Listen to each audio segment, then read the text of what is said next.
ಸಾರ್ವಜನಿಕ ಜೀವನ ಮುಳ್ಳಿನ ಹಾದಿನ ಕಲ್ಲದ್ದು ಹೊಡೆಯೋದ್ರ ಜೊತೆಗೆ ಮುಳ್ಳು ಸುತ್ತಕೊಂಡು ಹೊಡಿತಾರೆ. ತುಂಬಾ ಮಾನವೀಯತೆಯಿಂದ ತುಂಬಾ ಲೋಕ ಕಲ್ಯಾಣದ ಕೆಲಸ ಮಾಡ್ಲಿಕ್ಕೆ ಹೋದಾಗ್ಲೇ ಸಮಸ್ಯೆಗಳು ಜಾಸ್ತಿ. ತುಂಬಾ ಒಳ್ಳೆಯವನು, ಅವನು ಕೆಟ್ಟದ್ ಮಾಡಕ್ಕೆ ಗೊತ್ತಿಲ್ಲ ಅಂದ್ರೆ ಅವ್ನು ದೇವ್ರಾಗ್ಬಿಡ್ತಾನೆ ಅಷ್ಟೇ. ಮನುಷ್ಯ ದೇವರಾಗೋದಕ್ಕೆ ಸಾಧ್ಯ ಇಲ್ಲ. ಎಲ್ಲೋ ಬಿದ್ದಿರೋ ಕಲ್ಲು 100 ಉಳಿಪೆಟ್ಟುಗಳನ್ನು ತಿಂದು ಒಂದು ಗರ್ಭದ ಗುಡಿ ಒಳಗಡೆ ಹೋದ ತಕ್ಷಣ ಅದು ದೇವರಾಗಿ ಬದಲಾಗ್ಬಿಡತ್ತೆ. ಅದೇ ಮನುಷ್ಯ 100 ಸತಿ ದೇವ್ರ ಗರ್ಭಗುಡಿಗೆ ಹೋಗಿ ಕೈ ಮುಗಿದು ಬರ್ತಾನೆ, ಅವನು ಮನುಷ್ಯ ಆಗಿ ಬದಲಾಗಲ್ಲ. ವಾ, ಯಾಕಪ್ಪ ಈ ಸಾರ್ವಜನಿಕ ಜೀವನಕ್ಕೆ ಬಂದೆ, ಆಶ್ರಮ ಮಾಡಿದೆ ಅಂತ ನಿಜಕ್ಕೂ ಅನಿಸಿದೆಯಾ? ನಿಜವಾಗ್ಲೂ ನೋವಲ್ಲಿರೋ ಅಂಥವ್ರಿಗೆ ಸ್ಪಂದಿಸ್ತಿದ್ದೀವಿ ಅಂದಾಗ ನಮ್ಮನ್ನ ನೋಡಿ ಆಡ್ಕೊಳ್ತಾರಲ್ಲ, ಅವಾಗ ಅನ್ಸುತ್ತೆ ಏನಕ್ಕೆ ನಾವು ಈ ಕೆಲಸನ ಆಯ್ಕೆ ಮಾಡ್ಕೊಂಡಿದ್ದೀವಿ. ನಿಮ್ಮ ಆಶ್ರಮದಲ್ಲಿ ಎಷ್ಟು ಜನರನ್ನ ನೋಡ್ಕೊಂಡು? ಬಹುಶಃ ನಾನು ಇದುವರೆಗೂ 100 ಜನನ ರಕ್ಷಣೆ ಮಾಡಿದ್ದೀನಿ, 1000 ಜನನ ರಕ್ಷಣೆ ಮಾಡಿದ್ದೀನಿ, 1000 ಜನಕ್ಕೆ ಮರುಜೀವನ ಕಲ್ಪಿಸ್ಕೊಡುವಂಥ ಕೆಲಸ ಕೂಡ ಮಾಡಿದ್ದೀವಿ. ಎಷ್ಟೋ ಜನ ತೀರೋಗ್ತಾರೆ, ಅಂಥವ್ರಿಗೆ ಅಂತ್ಯ ಸಂಸ್ಕಾರ ಮಾಡುವಂಥ ಕೆಲಸ ಕೂಡ ನಾವು ಮಾಡಿದ್ದೀವಿ.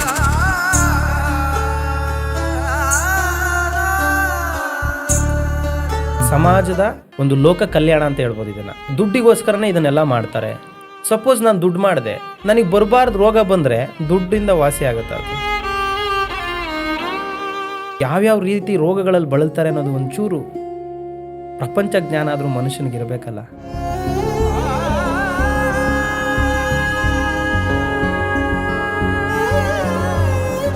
ಸ್ಕಿನ್ ಅಲರ್ಜಿಗಳಾಗ್ಬಿಡುತ್ತೆ ನಮಗೆ, ತಿಂಗಳನ್ಗಟ್ಲೆ ಮೈ ಕೆರ್ಕೊಳ್ಳೋಂಥ ಸ್ಥಿತಿ ಬಂದ್ಬಿಡುತ್ತೆ ನಮಗೆ. ಈಗಲೂ ಕೂಡ ನಾನು ಟ್ರೀಟ್ಮೆಂಟಲ್ಲಿ ಇದ್ದೀನಿ.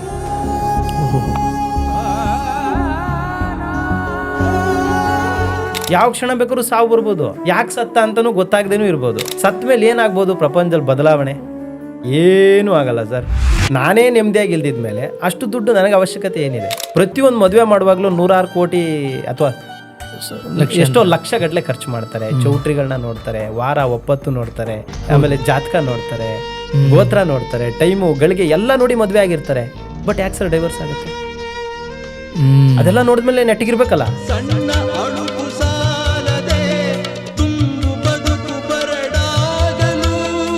ಟ್ಯಾಕ್ಸಿ ಓಡಿಸೋ ಸಂದರ್ಭದಲ್ಲೇ ನನಗೆ ಮಂಜುಳಾ ಅನ್ನೋರ್ದು ಪರಿಚಯ ಇರಲಿಲ್ಲ. ಮಂಜುಳಾ ಯಾರು?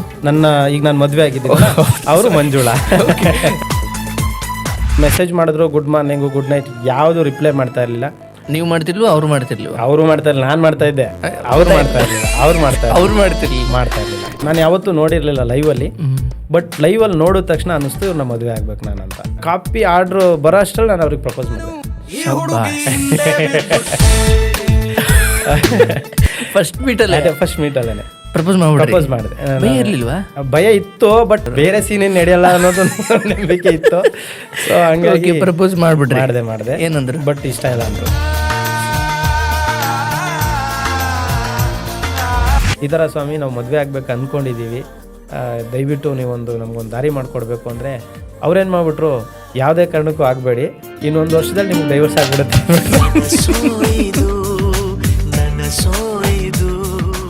ಇವ್ರ ಮನೇಲೂ ಸ್ಟಾರ್ಟ್ ಮಾಡ್ಬಿಟ್ರು, ಇವ್ರಮ್ಮ ತಾಯಿ. ಯಾವುದೇ ಕಾರಣಕ್ಕೂ ಅವನ ಜೊತೆ ನೀನು ಮದುವೆ ಆಗೋದಾದ್ರೆ ನಿನ್ನ ಮನೇಲೇ ಇರಬೇಡ. ಬಟ್ ನಮ್ಮ ತಂದೆ ತಾಯಿ ದೇವ್ರ ಥರ. ಬಟ್ ನನಗೆ ಅವತ್ತು ಕೋಪ, ನನಗೆ ನನ್ನ ಆಸೆಗಳಿಗೆ ಇವ್ರು ಈ ಥರ ಅಂತವ್ರಲ್ಲ. ಆಮೇಲೆ ನಾನು ಹೇಳಿದೆ ಬೆಳಿಗ್ಗೆ ನಾನು ಬರ್ತೀನಿ, ಇವ್ರು ರೆಡಿ ಇರ್ತೀರಾ ಅಂತ ಕೇಳಿದೆ. ಆಯಿತು ಬರ್ತೀನಿ ಅಂತ ಹೇಳ್ಬಿಟ್ರು ಅವರು. ಬಟ್ಟೆ ಅವೆಲ್ಲ ತುಂಬಿಕೊಂಡು ಕಾರಿಗೆ ಬಂದು ಕೂತ್ಬಿಟ್ರು. ಕಾರಲ್ಲಿ ಕೂತ್ಕೊಂಡೆ ಅವ್ರ ಅಮ್ಮಂಗೆ ಫೋನ್ ಮಾಡಿಸ್ದೆ. ಅವ್ರು ಹೇಳಿದ್ದಿಷ್ಟೇ, ಫೋನ್ ಮಾಡಿಬಿಟ್ಟು ಅಮ್ಮ ನಾನು ಯೋಗಿ ಜೊತೆ ಹೋಗ್ತಾ ಇದ್ದೀನಿ.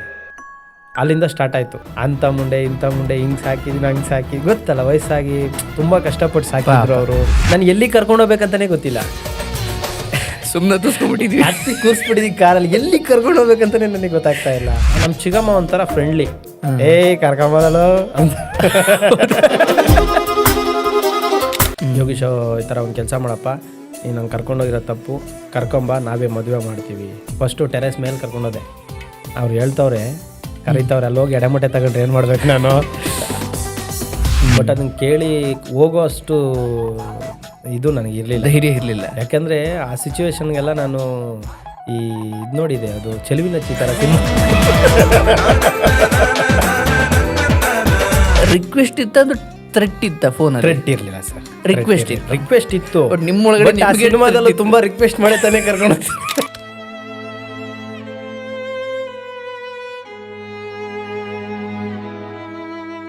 ಎಡವಟ್ಟಾಗಿ ಅಲ್ಲಿ ಉಲ್ಟಾ ಹೊಡೆದ್ಬಿಟ್ರೆ ನಾನು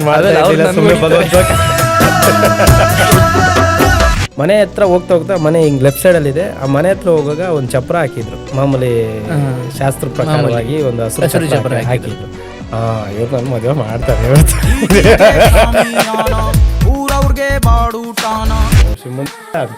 ಈ ಕಬ್ಗಿರೋ ಬೇಕಿದ್ದಾನೆ. ಅವನು ಕರ್ಕೊಂಡೋಗಿ ಅರ್ಶನ ಹಚ್ಚಿರೋ ಅಂತಾರೆ, ಬೆಲೆನೇ ಇಲ್ಲ, ರೆಸ್ಪೆಕ್ಟ್ ಇಲ್ಲ, ಬೆಲೆನೇ ಇಲ್ಲ. ಅವ್ನು ಕರ್ಕೊಂಡೋಗಿ ಅರ್ಶನ ಹಚ್ಚಿರೋ ಅವ್ರಿಗೆ ಅಂತಾರೆ. ಕರೆಂಟ್ ಇಲ್ಲ ಸರ್, ಕತ್ಲೆ ಮನೆ ಸರ್, ಒಳಗೆ ಬಿಟ್ಬಿಟ್ಟು ಡೋರ್ ಹಾಕೊಂಡು ಹೋಗ್ಬಿಟ್ರು. ನನ್ನ ಸುತ್ತಲೂ ನೋಡ್ತಾ ಇದ್ದೀನಿ, ಯಾರಾದ್ರೂ ಹೊಡೆಯಕ್ಕೆ ರೆಡಿ, ಯಾಕಡಿಂದ ಯಾರು ಬರ್ತಾರೋ. ಕೊನೆಯದಾಗಿ ತಾಳಿ ಕಟ್ಟುವಂಥ ಸಂದರ್ಭ ಬಂದಾಗ ತಾಳಿ ಕಟ್ಟಲ್ಲ. ಆಮೇಲೆ ಏನಾಯ್ತು? ಆಮೇಲೆ ಮಂಜುಳಾ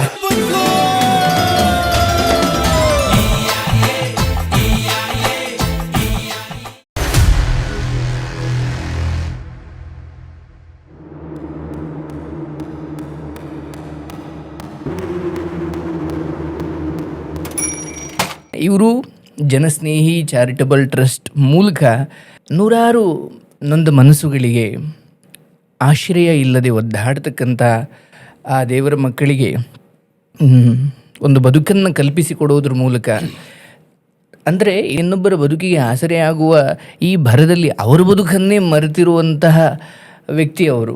ನಾನು ಬಹಳಷ್ಟು ಕಥೆಗಳನ್ನು ಕೇಳಿದ್ದೀನಿ ಅವರ ಬಗ್ಗೆ. ತುಂಬ ಒಳ್ಳೆಯ ಅಭಿಪ್ರಾಯ ಇದೆ ಅಂತ ಮಾತ್ರ ನನಗೆ ಗೊತ್ತಿದೆ. ಸೊ ನಮಗೂ ಒಂದಷ್ಟು ಪ್ರಶ್ನೆಗಳಿದ್ದಾವೆ. ಆ್ಯಂಡ್ ನಿಮಗೆ ನೆನಪಿರಲಿ, ಬಹುಶಃ ಈ ಚಾನಲನ್ನು ಬಹಳ ಸಮಯ ನೋಡ್ತಾ ಇದ್ದರೆ ಇದು ನಾನು 2ನೇ ಬಾರಿ ಅವರನ್ನು ಮಾತಾಡಿಸ್ತಾ ಇರೋದು. ಎನಿವೇ, ಕಾರ್ಯಕ್ರಮಕ್ಕೆ ಸ್ವಾಗತ ಯೋಗೇಶ್ ಸರ್. ನಮಸ್ಕಾರ ಸರ್. ಚೆನ್ನಾಗಿದ್ದೀರಾ? ಚೆನ್ನಾಗಿದ್ದೀನಿ ಸರ್, ನೀವು ಹೇಗಿದ್ದೀರಿ? ಭಾಳ ಚೆನ್ನಾಗಿದ್ದೀನಿ ಸರ್. ಖುಷಿ ಆಗ್ತಾ ಇದೆ ನಿಮ್ಮನ್ನು ನೋಡಿ. Thank you. ಅಂದರೆ ಇವ್ರನ್ನ ಪಾಡ್ಕ್ಯಾಸ್ಟಿಗೆ ಕರೆಸಬೇಕು ಅನ್ನೋದು ಬಹುಶಃ ನನ್ನ ವೈಯಕ್ತಿಕವಾಗಿ ಹೇಳೋದಾದರೆ ಪಾಡ್ಕ್ಯಾಸ್ಟ್ನ 2ನೇ ಗೆಸ್ಟ್ ಇವರೇ ಆಗಬೇಕು ಅಂತ ನಾನು ಆಸೆ ಪಟ್ಟಿದ್ದೆ. ಬಟ್ ಹಿಂದೆ ಕೇಳ್ಕೊಂಡಾಗ ಜಾತ್ರೆ ಇದ್ದ ಕಾರಣಕ್ಕೆ ಸ್ವಲ್ಪ ಕಷ್ಟ ಆಯಿತು. ಆಗಲಿ. ಈಗ ಜೀವನ ಹೇಗೆ ನಡೀತಿದೆ? ಪರವಾಗಿಲ್ಲ ಸರ್, ಚೆನ್ನಾಗಿ ನಡೀತಾ ಇದೆ, ತೊಂದರೆ ಇಲ್ಲ. ಸಾರ್ವಜನಿಕ ಜೀವನ ಮುಳ್ಳಿನ ಹಾದಿನ? ಖಂಡಿತ, ಕಟ್ಟಿಟ್ಟ ಬುತ್ತಿ ಅದು. ಒಳ್ಳೆ ಕೆಲಸ ಮಾಡುವಾಗ ಕಲ್ಲದ್ದು ಹೊಡೆಯೋದ್ರ ಜೊತೆಗೆ ಮುಳ್ಳು ಸುತ್ತಕೊಂಡು ಹೊಡಿತಾರೆ. ಓಕೆ. ಕರುಣೆಯಿಂದ ನೋಡೋದು ಬಹಳ ಕಡಿಮೆ ಅಲ್ಲ? ಕರುಣೆ, ಮಾನವೀಯತೆ ಅನ್ನೋದು ಬಹುಶಃ ಇವತ್ತಿನ ಒಂದು ಕಾಲಘಟ್ಟದಲ್ಲಿ, ಒಂದು ಕಲಿಯುಗದ ಒಂದು ಇದರಲ್ಲಿ ನಾವು ಬಹುಶಃ ಮರ್ತೋಗ್ತಾ ಇದ್ದೀವಿ ಅಂತ ನನಗೆ ಅನ್ನಿಸ್ತಾ ಇದೆ. ಗೊತ್ತಿಲ್ಲ, ಅನ್ನಿಸ್ತಾ ಇದೆ ಆ ಥರ. ಅಂದರೆ ತುಂಬ ಸಮಾಜದಲ್ಲಿ ರಾಕ್ಷಸರಂತೆ ವರ್ತಿಸುವ ಅಮಾನವೀಯ ಜನರನ್ನು ಬೇಕಾದರೆ ಬಿಡು ಅವನಿರೋದೇ ಹಂಗೆ ಅಂತ ಸುಮ್ಮನೆ ಬಿಡ್ತಾರೆ. ನೀವು ತುಂಬ ಮಾನವೀಯತೆಯಿಂದ ತುಂಬ ಲೋಕ ಕಲ್ಯಾಣದ ಕೆಲಸ ಮಾಡ್ಲಿಕ್ಕೆ ಹೋದಾಗಲೇ ಸಮಸ್ಯೆಗಳು ಜಾಸ್ತಿ. ಈಗ ಕೆಟ್ಟವನ್ನಾದರೆ ಮುಟ್ಟೋದಕ್ಕೂ ಭಯ ಬೀಳ್ತಾರೆ. ಯಾಕೆಂದರೆ ನಾಳೆ ಅವ್ನು ನನಗೇನು ಮಾಡಿಬಿಡ್ತಾನಪ್ಪ ಅಂತ. ಸೊ ನಾವು ತುಂಬ ಒಳ್ಳೆಯವರಾದಾಗ ಏನು ಮಾಡ್ತಾರೆ, ನಮ್ದೊಂದು ಕಲ್ಲಿರಲಿ ಅಂತ ಪ್ರತಿಯೊಬ್ಬರು ಹೊಡೆಯೋಕ್ಕೆ ಶುರು ಮಾಡ್ತಾರೆ. ಯಾಕಂದರೆ ಅದು ತಡ್ಕೊಳ್ಳೋ ಶಕ್ತಿ ಇರೋದು ಒಳ್ಳೆ ವ್ಯಕ್ತಿತ್ವ ಇರೋಂಥವ್ರಿಗೆ ಮಾತ್ರನೇ. ಸೊ ಕೆಟ್ಟ ಗುಣ ಇರೋಂಥವ್ರು ರಿಯಾಕ್ಟ್ ಮಾಡಿಬಿಡ್ತಾರೆ ಇಮಿಡಿಯೇಟಾಗಿ. ಸೊ ಏನು ಮಾಡ್ಬೋದು ಅದನ್ನು ಮಾಡಿಬಿಡ್ತಾರೆ. ನಾವು ಹಂಗಲ್ಲ, ನಾವು ರಿಯಾಕ್ಟ್ ಮಾಡೋಷ್ಟು ಧೈರ್ಯ ನಮ್ಮಲ್ಲೂ ಇರುತ್ತೆ.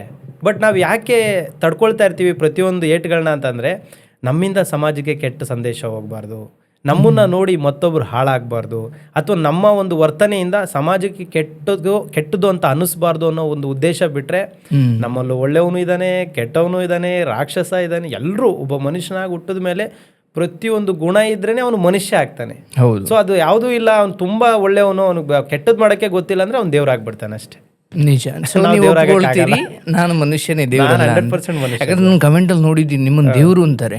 ನನ್ನ ಪುಣ್ಯ ಸರ್ ಅದು. ಅವ್ರಿಗೆ ಏನು ಹೇಳ್ತೀರಾ? ನನ್ನ ಪ್ರಕಾರ ದೇವಸ್ಥಾನದಲ್ಲಿ ಪೂಜಾರಿ ಆಗ್ಬೋದು ಸರ್. ನಾನು ದೇವರಾಗಕ್ಕೆ ನನಗೆ ಅರ್ಹತೆ ಇಲ್ಲ ಅಷ್ಟೇ. ಅದು ನಾನೇ ಒಪ್ಕೊಳ್ಳೋದಿದೆಯಲ್ಲ, ಅದು ಬಹಳ ದೊಡ್ಡತನ. ಖಂಡಿತ ಮನ್ಸು ಮಾಡಿದ್ರೆ ದೇವಸ್ಥಾನದಲ್ಲಿ ಒಂದು ಪೂಜಾರಿಯಾಗಿ ಕೆಲಸ ಮಾಡ್ಬೋದು. ಬಿಟ್ರೆ ಮನುಷ್ಯ ಯಾವತ್ತೂ ದೇವರಾಗಕ್ಕಾಗಲ್ಲ. ಸೊ ದೇವರು ನಮ್ಗೆ ಆ ಶಕ್ತಿ ಕೊಟ್ಟಿರೋದ್ರಿಂದ ದೇವ್ರು ಮಾಡಬೇಕಾದಂಥ ಕೆಲಸಗಳನ್ನ ನಾವು ಮಾಡ್ಬೋದು ಅಷ್ಟೇ.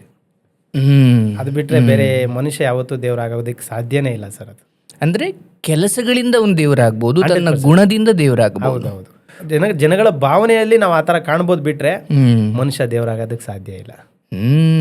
ದೇವರು ದೇವರಾಗಿದ್ರೇನೆ ಒಳ್ಳೇದು. ನಿಜ. ಮನುಷ್ಯನಾಗಿರ್ಬೇಕು. ನಾನು ಇದಕ್ಕೊಂದು ಉದಾಹರಣೆ ಹೇಳ್ಬೇಕು ಅಂದರೆ, ಎಲ್ಲೋ ಬಿದ್ದಿರೋ ಕಲ್ಲು 100 ಉಳಿಪೆಟ್ಟುಗಳನ್ನು ತಿಂದು ಒಂದು ಗರ್ಭದ ಗುಡಿ ಒಳಗಡೆ ಹೋದ ತಕ್ಷಣ ಅದು ದೇವರಾಗಿ ಬದಲಾಗ್ಬಿಡತ್ತೆ. ಅದೇ ಮನುಷ್ಯ 100 ಸತಿ ದೇವ್ರ ಗರ್ಭಗುಡಿಗೆ ಹೋಗಿ ಕೈ ಮುಗಿದು ಬರ್ತಾನೆ, ಅವನು ಮನುಷ್ಯ ಆಗಿ ಬದಲಾಗಲ್ಲ. ವಾವ್. ಎಂಥ ವಿಪರ್ಯಾಸ ನೋಡಿ ಇದು. ನಿಜ. ಎಲ್ಲೋ ಬಿದ್ದಿದ್ದ ಕಲ್ಲು ಶಿಲ್ಪಿಯ ಆ ಶಿಲೆಯ ಪೆಟ್ಟುಗಳಿಗೆ ಒಮ್ಮೆ ಮಾತ್ರ ಸಿಗುತ್ತೆ. ಹೌದು, ಮತ್ತದು ಗರ್ಭಗುಡಿ ಹೋದ ತಕ್ಷಣ ದೇವ್ರಾಗ್ಬಿಡತ್ತದು. ಇವನ್ ದಿಸ ಗರ್ಭಗುಡಿಗೆ ಹೋಗ್ತಾವನೆ, ಆಚೆ ಬಂದ್ಮೇಲೆ ಕಲ್ಲಾಗ್ತಾನೆ. ಇದು ಭಾಳ ಬೇಜಾರಿನ ಸಂಗತಿ ಸರ್. ಮನುಷ್ಯ ಯಾಕೆ ಈ ಥರ ವರ್ತನೆ ಮಾಡ್ತಿದ್ದಾನೆ, ಆತನ ಭಾವನೆಗಳಿಗೆ ಅಂದರೆ ಇನ್ನೊಬ್ಬರ ಭಾವನೆಗಳನ್ನ ಚುಚ್ಚೋದಕ್ಕೆ ಇವನು ಹುಟ್ಟಿದಾನ ಅನ್ನೋದು ನನಗೆ ಅರ್ಥ ಆಗ್ತಾ ಇಲ್ಲ. ಯಾರ ವ್ಯಕ್ತಿತ್ವವನ್ನು ನಾವು ಕೀಳಾಗಿ ಕಾಣಬಾರ್ದು, ಯಾರ ಭಾವನೆಗಳಿಗೆ ಧಕ್ಕೆ ತರುವಂಥ ಕೆಲಸ ನಾವು ಮಾಡಬಾರ್ದು. ಸಾಧ್ಯವಾದರೆ ಒಳ್ಳೇದು ಮಾಡೋಣ, ಸಾಧ್ಯವಾಗದೆ ಹೋದರೆ ನಮ್ಮ ಕೈಲಿ ಏನೂ ಆಗಲ್ಲ ಅಂತ ಸುಮ್ಮನೆ ಇದ್ಬೇಡ. ಸಾರ್ವಜನಿಕ ಜೀವನಕ್ಕೆ ಬಂದ ಮೇಲೆ ನನಗನ್ನಿಸ್ತಾ ಇರೋದು ಏನಪ್ಪ ಅಂದರೆ, ಬಹುಶಃ ಪೇಪರ್ ಆಯೋರು ಕೂಡ ತುಂಬ ನೆಮ್ಮದಿಯಾಗಿರ್ತಾರೆ ಸರ್. ಯಾಕೆಂದರೆ ಅವತ್ತಿನ ಸಂಪಾದನೆಗೆ ಅವ್ರು ಬದುಕ್ತಾ ಇರ್ತಾರೆ, ಅವತ್ತು ಕೈಲಾದರೆ ಕೆಲಸ ಮಾಡ್ತಾರೆ, ಅವತ್ತು ಎಲ್ಲೋ ಒಂದು ಕಡೆ ಊಟ ಮಾಡ್ತಾರೆ, ಯಾವುದೋ ಒಂದು ಅಂಗಡಿ ಮುಂದೆಗಡೆ ಮಲ್ಕೋತಾರೆ, ಅವತ್ತಿನ ಜೀವನ ಅವ್ರದ್ದು ಮುಗೀತು. ಬಟ್ ನಮ್ಮ ಲೈಫ್ ಹಂಗಲ್ಲ. ಪ್ರತಿದಿನ ನರಕ, ಪ್ರತಿದಿನ ಕಷ್ಟ, ಪ್ರತಿದಿನ ನೋವು, ಪ್ರತಿದಿನ ನಮ್ಮನ್ನು ಯಾರಪ್ಪ ಈಗ ನನಗೆ ಗೊತ್ತಿರೋ ಹಾಗೆ ನಾವೇನಾದರೂ ಒಳ್ಳೆ ಕೆಲಸಕ್ಕೆ ಹೊರಟಿದ್ದೀವಿ ಅಂದಾಗ ಬೆಕ್ಕಡ್ಡ ಬಂದ ತಕ್ಷಣ ಭಯ ಬಿದ್ದುಬಿಡ್ತಿದ್ಯೋ, ಇವತ್ತು ಬೆಕ್ಕಡ್ಡ ಬಂತು ಒಳ್ಳೆ ಕೆಲಸ ಆಗಲ್ಲ ಅಂತ. ಭವಿಷ್ಯ ಕಲಿಯುಗದಲ್ಲಿ ಏನಾಗ್ತಾ ಇದೆ ಅಂದರೆ, ನಾವು ಒಳ್ಳೆ ಕೆಲಸ ಮಾಡೋಕೆ ಹೋದಾಗ ಯಾವ ಮನುಷ್ಯ ಅಡ್ಡ ಬರ್ತಾನಪ್ಪ ಅನ್ನೋ ಭಾವನೆಯಲ್ಲಿ ಅಂದರೆ ಭಯದಲ್ಲಿ ಬದುಕುವಂಥ ಪರಿಸ್ಥಿತಿಲಿ ನಾವಿದ್ದೀವಿ ಇವಾಗ.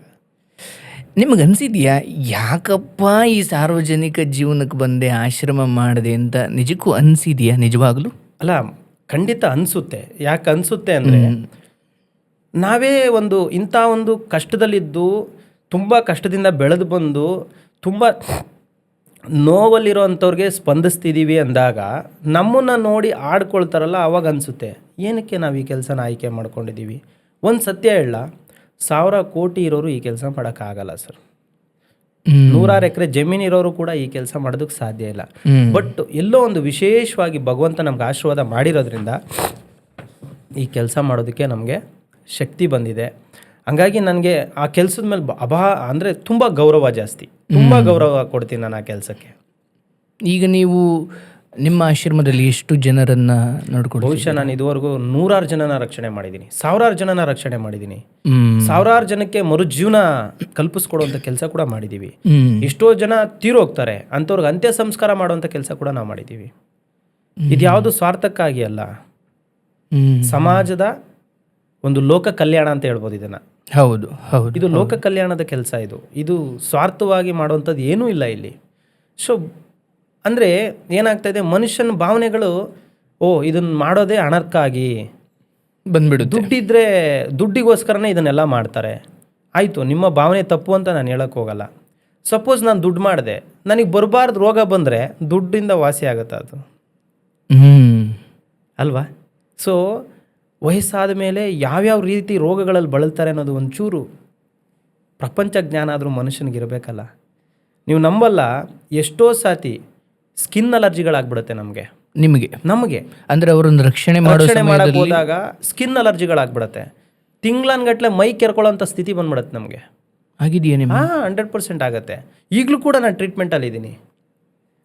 ಅದನ್ನು ಕೂಡ ನಾನು ವಿಡಿಯೋ ಮಾಡಿ, ಸರ್ ನಂಗೆ ಸ್ಕಿನ್ ಅಲರ್ಜಿ ಆಗಿದೆ, ನಾನು ಇವತ್ತು ಡಾಕ್ಟ್ರ್ ಮೀಟ್ ಆದೆ, ಇಂತಿಂಥ ಕ್ರೀಮ್ ಕೊಟ್ಟರು, ನಾನು ಇಂತಿಂಥ ಜಾಗಕ್ಕೆ ಇಂಥ ಕ್ರೀಮ್ನ ಅಪ್ಲೈ ಮಾಡ್ತಾ ಇದ್ದೀನಿ. ಅದನ್ನೆಲ್ಲ ಹೇಳ್ಕೊಳಕ್ಕಾಗಲ್ಲ. ಯಾವ ಕ್ಷಣ ಬೇಕಾದ್ರೂ ಸಾವು ಬರ್ಬೋದು, ಯಾಕೆ ಸತ್ತ ಅಂತಲೂ ಗೊತ್ತಾಗ್ದೇನೂ ಇರ್ಬೋದು. ಸತ್ತ ಮೇಲೆ ಏನಾಗ್ಬೋದು ಪ್ರಪಂಚದಲ್ಲಿ ಬದಲಾವಣೆ? ಏನೂ ಆಗಲ್ಲ ಸರ್. 2 ದಿನ ಫೇಸ್ಬುಕ್ಕು, 1 ದಿನ ಇನ್ಸ್ಟಾಗ್ರಾಮು, 3ನೇ ದಿನಕ್ಕೆ ಮರ್ತೇ ಹೋಗ್ಬಿಡ್ತಾರೆ. RIP ಅಂದಾಗ ಸುಮ್ಮನಾಗ್ತಾರೆ, ಒಂದು ಚೆನ್ನಾಗಿರೋ ಹಾಡಾಗ್ತಾರೆ ಅಷ್ಟೇ ಅಲ್ವಾ? ಅಷ್ಟು ಬಿಟ್ಟರೆ ಬೇರೆ ಜೀವನದಲ್ಲಿ ಏನಿದೆ? ದುಡ್ಡು ಏನು ಮಾಡೋಕ್ಕೆ ಸರ್? ದುಡ್ಡು ಎಷ್ಟು ಅಂತ ಕೂಡಿಡ್ತೀರಿ? ಇವತ್ತು ನಾನು ಕೂಡಿಟ್ಟೆ, ಆಸ್ತಿ ಅಂತಸ್ತು ಎಲ್ಲ ಮಾಡಿಬಿಟ್ಟೆ, ನನ್ನ ಮಗ ಬರ್ತಾನೆ ಆರಾಮಾಗಿ ಎಂಜಾಯ್ ಮಾಡ್ಕೊಂಡು ಉಡೀಸ್ ಮಾಡ್ತಾನೆ. ಜೀವನದ ಮೌಲ್ಯಗಳೇ ಅವನಿಗೆ ಗೊತ್ತಿರಲ್ಲ. ಸೊ ದುಡ್ಡು ಮಾಡಿ ಏನಾಗಬೇಕಾಗಿದೆ? ನಾನೇ ನೆಮ್ಮದಿಯಾಗಿ ಇಲ್ದಿದ್ಮೇಲೆ ಅಷ್ಟು ದುಡ್ಡು ನನಗೆ ಅವಶ್ಯಕತೆ ಏನಿದೆ? ಮನುಷ್ಯತ್ವ, ಮಾನವೀಯತೆ, ದಾನ, ಧರ್ಮ, ದೇವರು, ದಿಂಡ್ರು, ಗುರು, ಹಿರಿಯರು, ದೊಡ್ಡವರು, ಚಿಕ್ಕವರು ಅನ್ನೋ ಭಾವನೆಗಳೇ ನಮಗೆ ಗೊತ್ತಿಲ್ಲ ಅಂದರೆ ದುಡ್ಡು ತೊಗೊಂಡು ಏನು ಮಾಡ್ತೀರಿ? ಏನಕ್ಕೆ ಬೇಕು ದುಡ್ಡು ಹೇಳಿ ನೋಡೋಣ. ಓಲಿ, ನಮ್ಮ ಜೀವನ ಸಾಗಿಸೋದಕ್ಕೆ ದುಡ್ಡು ಬೇಕೇ ವಿನಃ ದುಡ್ಡೇ ಜೀವನ ಅಲ್ಲ ಸರ್. ಅದ್ಭುತ. ಈ ಮಧ್ಯೆ ನಿಮ್ಮ ಶ್ರೀಮತಿಯವರಾಗಲಿ ಅಥವಾ ಮನೆಯವರಾಗಲಿ, ಬೇಡಪ್ಪ ಇದೆಲ್ಲ ನಮಗೆ ಈ ಕೆಟ್ಟ ಕಮೆಂಟ್ಗಳು ಇವನ್ನೆಲ್ಲ ನೋಡ್ಲಿಕ್ಕೆ ಆಗಲ್ಲ ಅಂತ ಈ ಥರ ಯಾವತ್ತಾದರೂ ಹೇಳಿದಾರ? ಸರ್, ಯಾವುದೇ ಒಂದು ಹೆಣ್ಮಗಳಾಗಲಿ ಸರ್, ಅವ್ರದ್ದೇ ಆದಂಥ ವೈಯಕ್ತಿಕ ಬದುಕಿರತ್ತೆ, ವೈಯಕ್ತಿಕ ಜೀವನ ಇರುತ್ತೆ. ಆಸೆ ಆಕಾಂಕ್ಷೆ. ಅಂದರೆ ಹೇಳ್ದಂಗೆ ಆಸೆ ಆಕಾಂಕ್ಷೆಗಳು ಅನ್ನೋದಕ್ಕೆ ಮಿತಿನೇ ಇರೋದಿಲ್ಲ ಯಾರಿಗಾದ್ರೂ ಅಷ್ಟೇ. ಅಂಥದ್ರಲ್ಲಿ ಇವತ್ತು 100 ಕೋಟಿ ಆಸ್ತಿ ಇದ್ದು 100 ಕೋಟಿ ಜಮೀನಿದ್ದು ಒಳ್ಳೆ ಚೌಟ್ರಿಲಿ ಮದುವೆ ಮಾಡಿ ಶಾಸ್ತ್ರ ಸಂಪ್ರದಾಯ ಎಲ್ಲ ನೋಡಿ ಮದುವೆ ಮಾಡಿದ್ರು ಕೂಡ ತೊಗೊಂಡ ಬೆಟ್ಟದಿಂದ ಕೆಳಗೆ ತೇಳ್ತಾವ್ರೆ. ಅಂಥದ್ರಲ್ಲಿ ಏನೂ ಇಲ್ದಲೆ ನನ್ನ ಜೊತೆ ಜೀವನನ ಕಟ್ಕೊಂಡು ಹಗ್ಲು ರಾತ್ರಿ ಕಷ್ಟಪಡ್ತಾ ಅಪ್ಪ ಅಮ್ಮನ ಜೊತೆಗೆ ತನ್ನ ಅಮ್ಮನೂ ಜೊತೆಗೆ ಯಾರೋ ಬೀದಿಲಿ ಬಿದ್ದಿರೋರ್ನೂ ಕೂಡ ನನ್ನ ತಂದೆ ತಾಯಿ ಅಂತ ನಂಬ್ಕೊಂಡು ಬದುಕೋದು ಎಷ್ಟು ಜನ ಹೆಣ್ಮಕ್ಳಿಗೆ ಆ ಗುಣ ಇರುತ್ತೆ ಸರ್ ಈ ಪ್ರಪಂಚದಲ್ಲಿ. ನಾವು ನೋಡ್ದ ಹಾಗೆ, ನೀವು ನೋಡ್ದ ಹಾಗೆ ಪ್ರತಿಯೊಂದು ಮದುವೆ ಮಾಡುವಾಗಲೂ 100 ಕೋಟಿ ಅಥವಾ ಎಷ್ಟೋ ಲಕ್ಷಗಟ್ಟಲೆ ಖರ್ಚು ಮಾಡ್ತಾರೆ. ಚೌಟ್ರಿಗಳನ್ನ ನೋಡ್ತಾರೆ, ವಾರ ಒಪ್ಪತ್ತು ನೋಡ್ತಾರೆ ಅಲ್ವಾ, ಆಮೇಲೆ ಜಾತಕ ನೋಡ್ತಾರೆ, ಗೋತ್ರ ನೋಡ್ತಾರೆ, ಟೈಮು ಗಳಿಗೆ ಎಲ್ಲ ನೋಡಿ ಮದುವೆ ಆಗಿರ್ತಾರೆ. ಬಟ್ ಯಾಕೆ ಸರ್ ಡೈವರ್ಸ್ ಆಗುತ್ತೆ? ಅದೆಲ್ಲ ನೋಡಿದ್ಮೇಲೆ ನೆಟ್ಟಿಗಿರ್ಬೇಕಲ್ಲ. ಹೌದು ಅಲ್ವಾ? ನಾವು ಯಾವುದು ಗೋತ್ರ ನೋಡಲಿಲ್ಲ, ಜಾತಕ ನೋಡಲಿಲ್ಲ, ಟೈಮ್ ನೋಡಲಿಲ್ಲ, ಗಳಿಗೆ ನೋಡಲಿಲ್ಲ, ಅಪ್ಪ ಅಮ್ಮನೂ ಮದುವೆಗೆ ಬರಲಿಲ್ಲ, ನಾವು ಮದುವೆ ಆದ್ವಿ. ನಾನು ಆ್ಯಕ್ಚುಲಿ ಈ ಹಿಂದೆ ನಿಮ್ಮೊಂದಿಗೆ ಒಂದು ಸಂದರ್ಶನ ಮಾಡಿದಾಗ ನಾನು ಬಹುಶಃ ಅದ್ರ ಬಗ್ಗೆ ಕೇಳಲಿಕ್ಕಾಗಿಲ್ಲ. ಅದನ್ನು ನಾನು ಸ್ಫೂರ್ತಿಯುತವಾಗಿ ತಗೊಳ್ತೀನಿ. ಏನಾಯಿತು ಅಥವಾ ಆ ಕತೆ ಏನು, ಎಲ್ಲಿಂದ ಶುರುವಾಯಿತು ಅದು? ಯಾವುದು ಸರ್? ನಿಮ್ಮ ಪ್ರೇಮದ ವಿಚಾರ? ಇಲ್ಲ ಸರ್, ನನಗೆ ನನ್ನ ಮಂಜುಳಾ ಅವ್ರನ್ನ ನಾನು ನೋಡಿ ಸುಮಾರು ನಾನು 1.5-2 ತಿಂಗಳು ಅಷ್ಟೇ. ನೀವು ಯಾವ ವಯಸ್ಸಲ್ಲಿದ್ರಿ? ನನಗೆ ಅವಾಗ ಮೇ ಬಿ ಪರ್ಫೆಕ್ಟಾಗಿ ಗೊತ್ತಿಲ್ಲ, ಒಂದು 21-22 ವರ್ಷ. ನನಗೀಗ 14 ವರ್ಷ ಆಯಿತು ನಾವು ಮದುವೆ ಆಗಿ. ಏನು ಮಾಡ್ಕೊಂಡಿದ್ರಿ ಆಗ? ನಾನು ಅವಾಗ ಡ್ರೈವಿಂಗ್ ಮಾಡ್ಕೊಂಡಿದ್ದೆ, ಆಟೋ ಡ್ರೈವರ್ ಅಲ್ಲ, ಟ್ಯಾಕ್ಸಿ ಓಡಿಸ್ಕೊಂಡಿದ್ದೆ. ಟ್ಯಾಕ್ಸಿ. ಆ ಒಂದು ಟ್ಯಾಕ್ಸಿ ಓಡಿಸೋ ಸಂದರ್ಭದಲ್ಲೇ ನನಗೆ ಮಂಜುಳಾ ಅನ್ನೋರ್ದು ಪರಿಚಯ ಇರಲಿಲ್ಲ. ಮಂಜುಳಾ ಯಾರು? ಈಗ ನಾನು ಮದುವೆ ಆಗಿದ್ದೀನಿ, ಅವರು ಮಂಜುಳಾ. ಇಲ್ಲ, ಮಂಜುಳಾ ಅನ್ನೋರ್ದು ಪರಿಚಯ ಇರಲಿಲ್ಲ. ಹೇಗೆ ಪರಿಚಯ ಆಗಿದೆ? ಒಂದು ಭಾಳ ಇಂಟ್ರೆಸ್ಟಿಂಗ್ ಅದು. ಪ್ಲೀಸ್. ಸೊ ನನ್ನ ತಮ್ಮ ರವಿ ಅಂತ ಇದ್ದಾರೆ. ಓಕೆ. ಅವ್ರೇನು ಮಾಡಿದ್ರು, ನಾನು ಯಾವಾಗಲೂ ಒಂಥರ ಡಿಪ್ರೆಷನಲ್ಲಿ ಇರ್ತಾ ಇದ್ದೆ. ಅಂದರೆ ಜೀವನ ಅಷ್ಟು, ಅಂದರೆ ಲೈಫಲ್ಲಿ ಕೆಲವೊಂದು ಅಪ್ ಆ್ಯಂಡ್ ಡೌನ್ಸ್ ಲೈಫಲ್ಲಿ ಆದಾಗ ಈ ಬದುಕಿಗೆ ಇನ್ನೂ ನೀವು ಇಲ್ಲ ಅಂದರೆ ಸಣ್ಣ ಪುಟ್ಟ ಸಹಾಯಗಳು ನನ್ನಿಂದ ಆಗ್ತಾ ಇತ್ತು. ಅದನ್ನು ಸೋಷಿಯಲ್ ಮೀಡಿಯಾಗೆ ಹಾಕುವಷ್ಟು ಇನ್ನೂ ನಾನು ತಿಳ್ಕೊಂಡಿರಲಿಲ್ಲ. ಸೊ ಆಗ ನನ್ನ ತಮ್ಮ ಬಂದು ಹೇಳ್ತಾರೆ, ಅಣ್ಣ ನಿನಗೆ ಒಂದು ಹುಡುಗಿ ನೋಡಿದ್ದೀನಿ, ಹುಡುಗಿ ತುಂಬ ಚೆನ್ನಾಗಿದ್ದಾರೆ, ನೀನು ಈ ಹುಡುಗಿನ ಮದುವೆ ಆದರೆ ಚೆನ್ನಾಗಿರ್ತೀಯ ಅಂತ ಅವನು ಹೇಳ್ದ. ತಮ್ಮ ನಾನಂದೆ ಇವನೇನೋ ಹೇಳ್ತಾನೆ. ಯಾಕಂದರೆ ನನಗೆ ಆಲ್ರೆಡಿ ಬೇಜಾರಾಗಿತ್ತು ಈ ವಿಷಯದಲ್ಲಿ, ಮದುವೆ ಅನ್ನೋ ವಿಷಯದಲ್ಲಿ ತುಂಬ ಬೇಜಾರಾಗಿತ್ತು. ಯಾಕೆ? ಇಷ್ಟ ಇರಲಿಲ್ಲ. ಏನೋ ಒಂದು ಸನ್ನಿವೇಶಗಳಿಂದ ನನಗೆ ಯಾವುದೂ ಬೇಡಪ್ಪ, ನನಗೆ ಯಾರ ಸವಸನೂ ಬೇಡ, ಯಾರ ಸುದ್ದಿನೂ ಬೇಡ ಅನ್ನೋ ಲೆವೆಲಿಗೆ ನಾನು ಇದ್ದೆ. ಸೊ ಅಂಥ ಒಂದು ಸಂದರ್ಭದಲ್ಲಿ ಮಂಜುಳಾ ಅವ್ರದ್ದು ನನ್ನ ತಮ್ಮ ಫೋಟೋ ತೋರಿಸ್ದ. ಅಂದರೆ ಅದು ಪಾಸ್ಪೋರ್ಟ್ ಸೈಜ್ ಫೋಟೋ, ಅದೇ ಆಧಾರ್ ಕಾರ್ಡಲ್ಲಿ ಇರುತ್ತಲ್ಲ ಆ ಫೋಟೋ. ಆಧಾರ್ ಕಾರ್ಡ್ ತೋರಿಸಿಲ್ಲ. ಆ ಫೋಟೋ ತೋರಿಸಿದಾಗ ಆ ಫೋಟೋ ನೋಡೋನ್ಗೆ, ಚಿಕ್ಕ ಹುಡುಗಿ ಕಣೋ ಇದು, ಪಾಪ ಯಾರೋ ಚಿಕ್ಕ ಹುಡುಗಿ ಫೋಟೋ ತೋರಿಸ್ತಾ ಇದೆಯಾ ಅಂತ.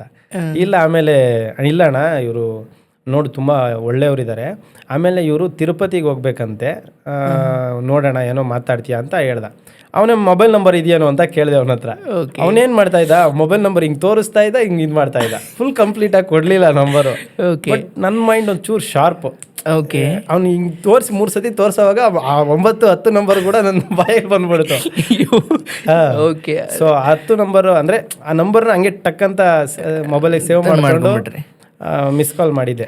ಆತ ಹಾಗೆ ಮಾಡ್ತಿದ್ದ ಉದ್ದೇಶ ಏನಿತ್ತು? ಅಂದ್ರೆ ನನಗೇನು ಅವ್ರೇನು ಆ ಥರ ಪರಿಚಯ ಏನಿಲ್ಲ. ಉದ್ದೇಶ ಏನಂದ್ರೆ ಅವ್ರು ತಿರುಪತಿಗೆ ಹೋಗ್ಬೇಕು ಅನ್ನೋದು ಅಷ್ಟೇ ನಂಗೆ ಗೊತ್ತಿಲ್ಲ. ಆತ ನಂಬರ್ನ ಹಿಂಗೆ ಅಂದ್ರೆ ನಾನು ತಗೋಬಿಡ್ತೀನಿ ಅನ್ನೋದು ಅವ್ನಿಗೆ ಮುಂಚೆ ಗೊತ್ತಿತ್ತು. ಆಟ ಆಡ್ಸೋಣ ಅಂತ ತಗೊಂಡೆ. ಕಾಲ್ ಮಾಡಿದಾಗ ರಿಸೀವ್ ಕೂಡ ಮಾಡಿದ್ರು. ಮಾಡಿ ಈ ಥರ ನೀವು ತಿರುಪತಿಗೆ ಹೋಗ್ಬೇಕಂತ ಹೇಳಿದ್ರಂತಲ್ಲ, ನಾನು ರವಿ ಅವ್ರ ತಮ್ಮ ಅಣ್ಣ ಮಾತಾಡೋದು, ನೀವು ತಿರುಪತಿಗೆ ಹೋಗ್ಬೇಕಲ್ಲ ಹೆಂಗೆ ಅಂತ ಕೇಳಿದೆ. ಇಲ್ಲ ಸರ್, ಈಗ ಸದ್ಯಕ್ಕೆ ಏನು ಹೋಗಲ್ಲ, ನಾವು ಹೋಗಾಗಿದ್ದಾಗ ನಿಮ್ಗೆ ಹೇಳ್ತೀವಿ ಅಂತ ಕಟ್ ಮಾಡ್ಬಿಟ್ರು ಫೋನು. ಬಟ್ ನಿಮ್ಗೆ ಅಷ್ಟೊಂದು ಭಾವನೆ ಬಂದಿಲ್ಲ? ಇಲ್ಲ ಸರ್, ಆ ಥರ ತಿರುಪತಿ ಕರ್ಕೊಂಡು ಹೋಗೋದಷ್ಟೇ ನಿಮ್ಮ ಉದ್ದೇಶ ಆಗಿತ್ತು? ತಿರುಪತಿಗೂ ಇಲ್ಲ, ಏನೋ ಒಬ್ರು ಮಾತಾಡಕೊಂಡು ಟೈಮ್ ಪಾಸ್ ಆಗ್ಬೇಕಿತ್ತು ನನಗೆ ಆ ಕ್ಷಣಕ್ಕೆ. ಅಂದ್ರೆ ಪರಿಸ್ಥಿತಿ ನಂದು ಆ ಥರ ಇತ್ತು, ಮೆಂಟಲಿ ಆ ಥರ. ಸೊ ಆಮೇಲೆ ಮಾತಾಡ್ತಾ ಆಮೇಲೆ ಅವ್ರೇನು ಮಾತಾಡ್ತಿರ್ಲಿಲ್ಲ. ಮೆಸೇಜ್ ಮಾಡಿದ್ರು, ಗುಡ್ ಮಾರ್ನಿಂಗು, ಗುಡ್ ನೈಟ್, ಯಾವುದು ರಿಪ್ಲೈ ಮಾಡ್ತಾ ಇರಲಿಲ್ಲ. ನೀವು ಮಾಡ್ತಿರ್ಲು, ಅವರು ಮಾಡ್ತಿರ್ಲಿಲ್ಲ? ಅವರು ಮಾಡ್ತಾ ಇರಲಿಲ್ಲ, ನಾನು ಮಾಡ್ತಾ ಇದ್ದೆ. ಅವ್ರು ಮಾಡ್ತಾ ಇರಲಿಲ್ಲ, ಮಾಡ್ತಾ ಇರಲಿಲ್ಲ. ಆಮೇಲೆ ಒಂದು ದಿವಸ ಮೀಟ್ ಆಗಬೇಕಾಗಿತ್ತು, ಬಟ್ ಮೀಟ್ ಆಗೋ ಒಂದು ಸಿಚುವೇಶನ್ ಇರಲಿಲ್ಲ. ಅದಾದಮೇಲೆ ಒಂದು ವಾರ ಆದಮೇಲೆ ನಾನು ಅವಾಗ ಜಿಮ್ಮಲ್ಲೆಲ್ಲ ಒಳ್ಳೆ ಟ್ರೈನರ್ ಆಗಿ ಕೆಲಸ ಮಾಡ್ತಾ ಇದ್ದೆ, ಮತ್ತೆ ಟ್ಯಾಕ್ಸಿನೂ ಓಡಿಸ್ತಾ ಇದ್ದೆ. ಒಳ್ಳೆ ಬಾಡಿ ಬಿಲ್ಡರ್ ಥರ ಸಖತ್ತಾಗಿದೆ, ನಾನು ಫಿಸಿಕಲ್ ಚೆನ್ನಾಗಿದೆ. ಆ ಟೈಮಲ್ಲಿ ನನಗೆಲ್ಲ ಒಂದು ಸಣ್ಣ ಪುಟ್ಟ ಕ್ಯಾರೆಕ್ಟರ್ಗಳಿಗೆ ಸಿನಿಮಾಗೆ ಹೋಗ್ತಾ ಇದೆ. ಹೌದಾ? ಸೈಡ್ ಆಕ್ಟಿಂಗ್ ರೋಲ್ ಎಲ್ಲ ಮಾಡ್ತಾ ಇದೆ. ಯಾವ್ದ್ರಲ್ಲಿ ಮಾಡಿ? ಒಂದು 4-5 ಮಾಡಿದ್ದೀನಿ. ಭರ್ಜರಿಯಲ್ಲಿ ಮಾಡಿದ್ದೀನಿ, ಭರ್ಜರಿ ಫೈಟ್ ಸೀನಲ್ಲೆಲ್ಲ ಮಾಡಿದ್ದೀನಿ. ಬಟ್ ಅದೆಲ್ಲೂ ಗುರ್ತು ಸಿಗಲ್ಲ ನಿಮಗೆ. ಆಮೇಲೆ ಕಾಣದ ಪ್ರೀತಿಗೆ ಅಂತ ಒಂದು ಯಾವುದೋ ಒಂದು ಹೊಸ ಸಬ್ಜೆಕ್ಟ್ ಮಾಡ್ತಾ ಇದ್ರು. ಓಕೆ. ಅದರಲ್ಲಿ ನಾನೊಂದು ಸೈಡ್ ಆಕ್ಟಿಂಗ್ ರೋಲಿಗೆ ಕರೆದಿದ್ರು, ನಾನು ಹೋಗಿದ್ದೆ. ಆ ಹೀರೋ ಅನ್ನೋರು ಕೂಡ ಬಂದಿದ್ರು. ಅವರು ನಾನು ಫ್ರೆಂಡ್ಸ್ ಆಗಿದ್ವಿ. ಸೊ ಅವ್ರ ಜೊತೆ ನಾನು ಹೋಗಿರುವಾಗ ನನಗೆ ಅನ್ನಿಸ್ತು ಈ ಹುಡುಗಿಗೆ ಫೋನ್ ಮಾಡ್ಬೇಕಂತ. ಸರಿ ನೋಡೋಣ, ಸೆಟ್ಟಲ್ಲಿ ಮುಗಿಸ್ಕೊಂಡು ಬರೋವಾಗ ಓಕೆ ಫೋನ್ ಮಾಡಿದೆ, ಎಲ್ಲಿದ್ದೀರಾ ಹೇಗೆ ಅಂತ. ನಾನು ಅವರು ಕಾಮಾಕ್ಷಿ ಪಳ್ಳೆ ಮನೆ ಇತ್ತು. ಅವಾಗ ಫೋನ್ ಮಾಡಿದ ತಕ್ಷಣ ಆಯಿತು ಮನೆಗೆ ಬನ್ನಿ ಅಂತ ಕರೆದ್ರು ಅವರು. ಮನೆಗೆ ಬನ್ನಿ, ಯಾಕಂದ್ರೆ ಅವ್ರು ಯಾಕೆ ಕರೆದ್ರು ಅಂದರೆ ನಾನು ರವಿ ಅವರು ಚೆನ್ನಾಗಿ, ನನ್ನ ತಮ್ಮ ಅವ್ರ ಹತ್ರ ಚೆನ್ನಾಗಿದ್ದ. ರವಿ ಅವ್ರ ಅಣ್ಣ ಅಂದಿದ್ದಕ್ಕೆ ಒಂದು ಚೂರು ಬೆಲೆ ಇತ್ತು, ಅವ್ರ ಅಣ್ಣ ಅಲ್ವಾ ಅಂತ. ಮನೆಗೆ ಬನ್ನಿ ಅಂತಂದ್ರು. ಮನೆಗೆ ಬರಲ್ಲ, ನೀವು ಕಾಮಾಕ್ಷಿ ಪಳ್ಳೆ ಬಸ್ ಸ್ಟಾಪ್ ಹತ್ರ ಬನ್ನಿ ಅಂತ. ಸರಿ, ಕಾಮಾಕ್ಷಿ ಪಳ್ಳೆ ಬಸ್ ಸ್ಟಾಪ್ ಹತ್ರ ಬರೋ ಅಷ್ಟರಲ್ಲಿ ನಾನು ಹೋಗಿ ನಿಂತಿದ್ದೆ. ಅವ್ರು ನಡ್ಕೊಂಡು ಬಂದರು. ಬಂದ ತಕ್ಷಣ ನಾನು ಯಾವತ್ತೂ ನೋಡಿರಲಿಲ್ಲ ಲೈವಲ್ಲಿ. ಬಟ್ ಲೈವಲ್ಲಿ ನೋಡಿದ ತಕ್ಷಣ ಅನ್ನಿಸ್ತು ಇವ್ರನ್ನ ಮದುವೆ ಆಗ್ಬೇಕು ನಾನಂತ. ಓಕೆ, ಸೀರಿಯಸ್ ಆಗಿ ಬೇರೆ ಏನು ಮಾತಾಡಿಲ್ಲ, ಸುತ್ತಾಡಿಲ್ಲ, ಮತ್ತೊಂದು ಯಾವುದೇ ಥರದ್ದು ನಾವು ಅವ್ರ ಜೊತೆ ಮಾತಾಡಿಲ್ಲ, ಏನಿಲ್ಲ.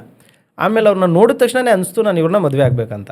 ಫಸ್ಟ್ ಇಂಪ್ರೆಷನ್ ಅದೇ ಅವರು ರೋಡ್ ಕ್ರಾಸ್ ಮಾಡೋವಾಗಲೇ ನನ್ಗೆ ಅನ್ಸಿದ್ದು ಮದುವೆ ಆಗ್ಬೇಕು ಇವ್ರನ್ನ ಅಂತ. ಈಗ ನಮ್ಮ ಉಳಿದಿರೋ ಪ್ರಶ್ನೆ, ಬಸ್ ಸ್ಟ್ಯಾಂಡ್ಗೆ ಯಾಕೆ ಬಂದ್ರಿ ನೀವಿಬ್ರು? ಅಂದ್ರೆ ಅವ್ರು ಬಸ್ ಸ್ಟ್ಯಾಂಡಿಗೆ ಬಂದಿಲ್ಲ, ನಾನು ಕರೆದಿದ್ದು. ನಾನು ಇಲ್ಲಿಗೆ ಬರ್ತಾ ಇದ್ದೀನಿ, ಏನಕ್ಕೆ ಕರೆದಿ? ನನಗೆ ಅಡ್ರೆಸ್ ಗೊತ್ತಿಲ್ಲ, ನೀವು ಅಲ್ಲಿಗೆ ಬಂದು ಕರ್ಕೊಂಡೋಗಿ ಅಂತ. ಕರ್ಕೊಂಡೋಗಿ ಮನೆಗೆ ಕರ್ಕೊಂಡೋಗಿ, ನಂಗೆ ಅಡ್ರೆಸ್ ಗೊತ್ತಿಲ್ಲ ಅಂತ. ಸೊ ಅವ್ರು ಅಲ್ಲಿಗೆ ಬಂದರು. ಆಮೇಲೆ ಅಲ್ಲಿ ಬಂದ ತಕ್ಷಣ ಕಾಫಿ ಕುಡಿಯೋಣ ಅಂತ ಆಯಿತು. ಕಾಫಿ ಕುಡಿಯೋಣ, ಅಲ್ಲಿ ರಾಜ್ಕುಮಾರ್ ಹೋಟ್ಲ್ ಅಂತ ಇತ್ತು ಕಾಮಾಕ್ಷಿ ಪಾಳ್ಯದಲ್ಲಿ. ಆ ರಾಜ್ಕುಮಾರ್ ಹೋಟೆಲಲ್ಲಿ ಕಾಫಿ ಕುಡಿಬೇಕಂತ ಆಯಿತು. ಸೊ ಕಾಫಿಗೆ ಹೋಗಿ ಆರ್ಡ್ರ್ ಮಾಡಿ, ಆ ಕಾಫಿ ಆರ್ಡ್ರ್ ಬರೋ ಅಷ್ಟರಲ್ಲಿ ನಾನು ಅವ್ರಿಗೆ ಪ್ರಪೋಸ್ ಮಾಡಿದೆ. ಶಬ್ಬಾಸ್. ಫಸ್ಟ್ ಮೀಟಲ್ಲೇ ಪ್ರಪೋಸ್ ಮಾಡಿದೆ. ಇರ್ಲಿಲ್ವಾ? ಭಯ ಇತ್ತು, ಬಟ್ ಏನು ಆ ಥರ ಎದುರ್ಕೊಳ್ಳೋ ಸಿಚುವೇಶನ್, ಯಾಕೆಂದ್ರೆ ಆಲ್ರೆಡಿ ನಮ್ಮ ತಮ್ಮಂಗೆ ಗೊತ್ತಿರೋರಲ್ವಾ, ಬೇರೆ ಸೀನ್ ಏನು ನಡೆಯಲ್ಲ ಅನ್ನೋದು ನಂಬಿಕೆ ಇತ್ತು. ಸೊ ಹಂಗಾಗಿ ಪ್ರಪೋಸ್ ಮಾಡಿದೆ. ಏನಂದ್ರು? ಬಟ್ ಇಷ್ಟ ಇಲ್ಲ ಅಂದ್ರು. ಇಷ್ಟ ಇಲ್ಲ ನಿಜವಾಗ್ಲೂ? ಹೌದೌದು, ಅದೆಲ್ಲ ಇಷ್ಟ ಇಲ್ಲ. ನಾನು ಆ ಥರ ಅಲ್ಲ, ನೀವು ಮನೆಗೆ ಬರ್ತೀನಿ ಅಂದರೆ ನಾನು ಅದಕ್ಕೆ ಬಂದೆ. ಸೊ ನೀವು ಆ ಥರ ಎಲ್ಲ ಮಾತಾಡ್ಬೇಡಿ ಅಂತ ಅಂದ್ಬಿಟ್ರು. ಸರಿ ಬಿಡು ಆಯ್ತು ಅಂದ್ಬಿಟ್ಟು ಅವತ್ತು ಮನೆಗೆ ಹೋದ್ವಿ. ಅವ್ರ ಮನೆಗೆ ಹೋಗಿ ಕಾಫಿ ಕೊಟ್ಟರು, ಅಲ್ಲೂ ಕಾಫಿ ಕುಡ್ಕೊಂಡ್ವಿ, ಬಂದ್ಬಿಟ್ವಿ. ಅಲ್ಲಿಂದ ಆಚೆಗೆ ಬರೀ ಮೆಸೇಜಿಗೆ ರಿಪ್ಲೈ ಇರ್ತಿತ್ತು ಸ್ವಲ್ಪ, ಗುಡ್ ಮಾರ್ನಿಂಗು, ಗುಡ್ ನೈಟು. ಯಾಕಂದ್ರೆ ಫಿಸಿಕಲಿ ನಾನು ಸಕ್ಕತ್ತಾಗೆ ಇದ್ದೆ. ಈಗ ಸ್ವಲ್ಪ ಈಗಲೂ ಚೆನ್ನಾಗೇ ಇದ್ದೀವಿ, ಬಟ್ ಆಗ ಸ್ವಲ್ಪ ಆಕ್ಟಿವ್ ಆಗಿದ್ದೆ. ಇನ್ನು ಜಿಮ್ಗೆ ಟಿ ಶರ್ಟ್ ಎಲ್ಲ ಆಗ್ತಾ ಇದೆ, ತುಂಬಾ ಚೆನ್ನಾಗಿ ಕಾಣಿಸ್ತಾ ಇದೆ. ಸೊ ಹಂಗೆ ಮೆಸೇಜ್ ಮಾಡ್ತಾ ಕೊನೆಗೆ ಒಂದು ಸತಿ ಹಂಗೆ ಕನೆಕ್ಟ್ ಆಯಿತು.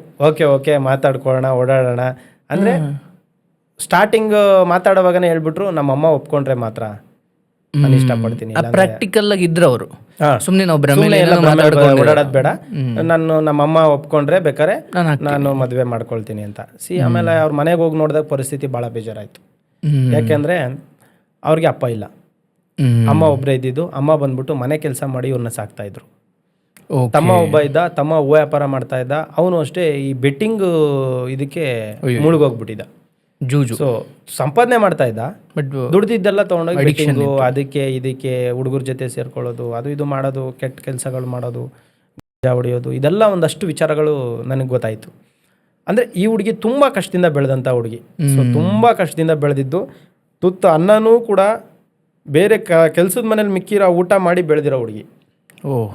ಮನೆ ಕೆಲ್ಸಕ್ಕೆ ಹೋಗಿ ಅವ್ರ ಮನೆ ಕೆಲಸದಲ್ಲಿ ಊಟ ಮಿಕ್ಕಿದ್ದ ತಗೊಂಬಂದ್ರೆ ಇವ್ರ ಮನೇಲಿ ಊಟ ಮಾಡಿರ್ತಾರಲ್ಲ, ಆ ಭಾವನೆಯಲ್ಲಿ ಬೆಳೆದಿರೋ ಹುಡುಗಿ ಆಗಿರೋದ್ರಿಂದ ಇವಳಿಗೆ ಕಷ್ಟ ಸುಖ ಅನ್ನೋದನ್ನೆಲ್ಲ ಏನು ಹೇಳ್ಕೊಡೋ ಅಂತ ಅವಶ್ಯಕತೆ ಏನಿರ್ಲಿಲ್ಲ. ನಿಜ, ಆ ವೇಳೆಗಾಲೇ ಅದೆಲ್ಲ ಕಲ್ತ್ಕೊಂಡು ಬಂದಿದ್ರು ಅವರು.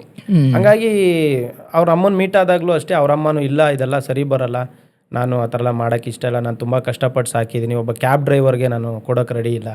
ಓಕೆ, ಆ ಸಮಯದಲ್ಲಿ ಅವ್ರು ಅದನ್ನು ಹೇಳಿದ್ರು? ಹೌದೌದು ಹೇಳಿದ್ರು. ಕ್ಯಾಬ್ ಡ್ರೈವರ್ ನೀವೇನು ಮಾಡ್ತಾ ಇದ್ದೀರ ಅಂತ, ನಾನು ಕ್ಯಾಬ್ ಓಡಿಸ್ತಾ ಇದ್ದೀನಿ ಅಂತ. ಸೊ ಕ್ಯಾಬ್ ಡ್ರೈವರ್ಗೆಲ್ಲ ನಾನು ಕೊಟ್ಟು ಮದುವೆ ಮಾಡೋಕೆ ರೆಡಿ ಇಲ್ಲಪ್ಪ, ನಾನು ತುಂಬ ಕಷ್ಟಪಟ್ಟು ಸಾಕಿದ್ದೀನಿ, ಹಂಗೆ ಹಿಂಗೆ ಅಂತೆಲ್ಲ ಹೇಳಿದ್ರು. ಸೊ ಅವಾಗ ನಮಗೊಂದು ಬೇಜಾರಾಯಿತು, ಏನಪ್ಪ ಕ್ಯಾಬ್ ಡ್ರೈವರ್ ಅಂದ್ಬಿಟ್ಟು ಇಷ್ಟು ಕೀಳಾಗಿ ನೋಡ್ತಾವ್ರಲ್ಲ, ನಾನೇನು ಸಂಪಾದನೆ ಮಾಡಲ್ವಾ, ನಾನು ಚೆನ್ನಾಗಿಲ್ವಾ ಅಥವಾ ಅನಿಸ್ತು. ಆಮೇಲೆ ಇನ್ನೊಂದು ಸತಿ ಯೋಚನೆ ಮಾಡಿದಾಗ ಏನೋ ಅವ್ರ ಮಗಳನ್ನ ಇಷ್ಟು ಕಷ್ಟಪಟ್ಟು ಸಾಕೋರೆ, ನನಗೆ ಯಾಕೆ ಕೊಡಬೇಕು ಅನ್ನೋ ಭಾವನೆ ಅವ್ರಿಗಿರುತ್ತೆ ಅಂತ ಕೊನೆಗೆ ಹೆಂಗೋ ಕಷ್ಟಪಟ್ಟಿಲ್ಲ ಅವ್ರ ಹತ್ರ ರಿಕ್ವೆಸ್ಟ್ ಮಾಡ್ಕೊಂಡೆ, ಇಲ್ಲಮ್ಮ ಚೆನ್ನಾಗಿ ನೋಡ್ಕೊಳ್ತೀನಿ, ಹಂಗೆ ಹಿಂಗೆ ಏನೇನೋ ಹೇಳಿದೆ. ಹೇಳಿದ್ರು ಕೂಡ ಇಲ್ಲ, ಫೈನಲಾಗಿ ನಿಮ್ಮ ಮನೆಯವ್ರ ಹತ್ರ ಬಂದು ಮಾತಾಡೋಣ, ನಿಮ್ಮ ಮನೆಯವರೆಲ್ಲ ನೋಡೋಣ, ನಿಮ್ಮ ಮನೆಯವ್ರು ಏನು ಹೇಳ್ತಾರೆ ನೋಡೋಣ ಅಂತ ಒಂದಾಯಿತು. ಅದಾದಮೇಲೆ ಒಂದು ವಾರ 15 ದಿವಸ ಆದಮೇಲೆ ನಮ್ಮನೆ ಕರ್ಕೊಂಡು ಹೋಗ್ಬೇಕಂತ ಪ್ಲಾನ್ ಆಯಿತು. ಹುಡುಗಿನಲ್ಲ, ಅವ್ರ ಅಮ್ಮನ ಮತ್ತೆ ಹುಡುಗಿನ. ಯಾಕಂದ್ರೆ ಇವ್ರಿಗೆ ತಂದೆ ಇಲ್ದಿರೋದ್ರಿಂದ, ಬ್ಯಾಕ್ಗ್ರೌಂಡು ಅಷ್ಟು ಪಾಪ ಹೇಳ್ಕೊಳ್ಳೋ ಪರಿಸ್ಥಿತಿಲಿ ಇಲ್ದಿರೋದ್ರಿಂದ ನಮ್ಮನೆ ಕರ್ಕೊಂಡು ಹೋಗ್ಬೇಕಂತ ಆಯಿತು. ಸೊ ನಮ್ಮನೆ ಕರ್ಕೊಂಡು ಹೋದಾಗ ನಮ್ಮಪ್ಪಂಗೆ ಕೋಪ, ಯಾಕಂದರೆ ಈ ಥರ ಎಲ್ಲ ಮಾಡ್ತಾನೆ ಇವನು, ದುಡ್ದಿದ್ದು ದುಡ್ಡು ನೆಟ್ಟಿಗಿಟ್ಕೊಳ್ಳಲ್ಲ, ಕಾರ್ ತಗೊಟ್ಟಿದ್ದು ಸರಿಯಾಗಿ EMI ಕಟ್ಟಲ್ಲ. ನಮ್ಮಂತ ಏಜ್ ಹುಡುಗರದ್ದು ಇದೇ ಕತೆಗಳಿರುತ್ತೆ ಸಮಸ್ಯೆಗಳು. ಸೊ ದುಡ್ದಿದ್ದೆಲ್ಲ ಫ್ರೆಂಡ್ಸ್ ಜೊತೆ ಹೋಗೋದು, ಖಾಲಿ ಮಾಡ್ಕೊಂಬರೋದು, ಟ್ರಿಪ್ ಹೋಗೋದು, ಕೆಲ್ಸಕ್ಕೆ ಹೋಗ್ದಲ್ಲೇ ರೌಂಡ್ ಟ್ರಿಪ್ ಹೊಡೆಯೋದು, ಈ ಥರದ್ದೇ ನಡೀತಾ ಇತ್ತು ಜೀವನದಲ್ಲೆಲ್ಲ. ಹಂಗಾಗಿ ನಮ್ಮ ತಂದೆಯವ್ರಿಗೆ ನನ್ನ ಮೇಲೆ ನಂಬಿಕೆ ಇರಲಿಲ್ಲ. ಇವನೇ ನೋಡ್ಕೊಳಕ್ಕಾಗಲ್ಲ, ಏನು ಮದುವೆ ನೋಡ್ಕೊತಾನೆ. ಆಮೇಲೆ ಏನಾಯ್ತು, ಇಲ್ಲ ನೀವು ಮನೆಗೆ ಕರ್ಕೊಂಡು ಹೋಗ್ಬೇಕಾದ್ರೆ ನಿಮ್ಮ ಅಪ್ಪ ಅಮ್ಮಂಗೆ ಇನ್ಫಾರ್ಮ್ ಮಾಡಿದ್ರೆ ಈ ಕಾರಣ ಕರ್ಕೊಂಡ್ ಬರ್ತೀನಿ ಅಂದ್ರೆ ಆ ಥರ ಹೇಳಿರ್ಲಿಲ್ಲ, ಯಾರೋ ಒಬ್ರು ಬರ್ತಾ ಇದಾರೆ ಅಂತ ಹೇಳಿದ್ದೆ. ಆಮೇಲೆ ಮನೆಗೆ ಕರ್ಕೊಂಡು ಹೋದ್ಮೇಲೆ ಈ ವರ್ಷ ತೆಗೆದ್ಬಿಟ್ರು. ವರ್ಷ ಅಂದ್ರೆ ಸಾಲಾವಳಿ ಬರುತ್ತಾ, ಸಾಲಾವಳಿ ಬರುತ್ತಾ, ಜಾತಕ ಕೊಡುತ್ತಾ, ಎಲ್ಲ ಅದೆಲ್ಲ ಕೇಳೋವಾಗ ಇಲ್ಲ ಬರಲ್ಲ. ಆಮೇಲೆ ನೀನು ತುಂಬಾ ಬಡವರು ಇದ್ದಾರೆ, ಅವರು ನೀನೇ ಬಡವ, ಇನ್ನು ಅವ್ರು ನಿನ್ನೇನು ಅಟ್ಲೀಸ್ಟ್ ನೀನು ಮದುವೆ ಆಗೋಣ, ಅಟ್ಲೀಸ್ಟ್ ಅವ್ರಿಗೊಂಚೂರು ಏನಾರು ಇದ್ರೆ ನೀನು ಒಂಚೂರು ಜೀವನ ಮಾಡ್ಕೋಬೋದಲ್ಲ. ಅಂದ್ರೆ ಎಲ್ಲರ ತಂದೆ ತಾಯಿ ಆಸೆ ಆಗಿರುತ್ತೆ. ಸೊ ಅದಕ್ಕೆ ಅವರು ಸ್ವಲ್ಪ ನಿರಾಕರಿಸಿದ್ರು, ಬೇಡ ಹಂಗೆ ಹಿಂಗೆ ಅಂತ. ಆಮೇಲೆ ನಾವು ಹೋದ್ವಿ, ನನಗೂ ತುಂಬ ಒಂಥರ ಬೇಜಾರಾಗೋಯ್ತು. ಬಟ್ ನಾವು ನಿಜವಾಗ್ಲೂ ಹೇಳ್ಬೇಕಂದ್ರೆ ಒಂದು 2 ತಿಂಗಳು ಅಷ್ಟೇ ನಾವು ಲವ್ ಮಾಡಿದ್ದು.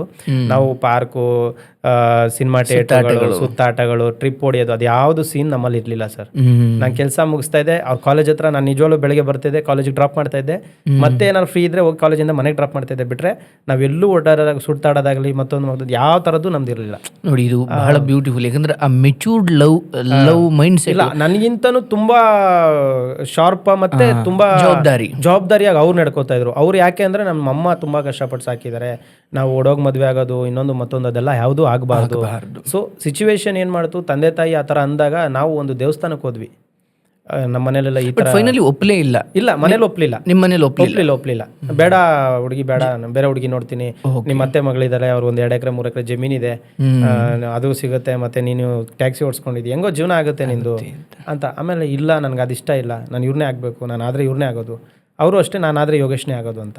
2 ತಿಂಗಳಲ್ಲಿ ಆ ಥರ ಒಂದು ಗಾಢವಾದ ಪ್ರೀತಿ ನಮ್ಮ ಮಧ್ಯೆ ಬೆಳೆದಿತ್ತು. ಸೊ ಭಾವನೆಗಳಿಂದ ಬೆಳೆದಿತ್ತು, ಅದು ಬೇರೆ ಏನಲ್ಲ.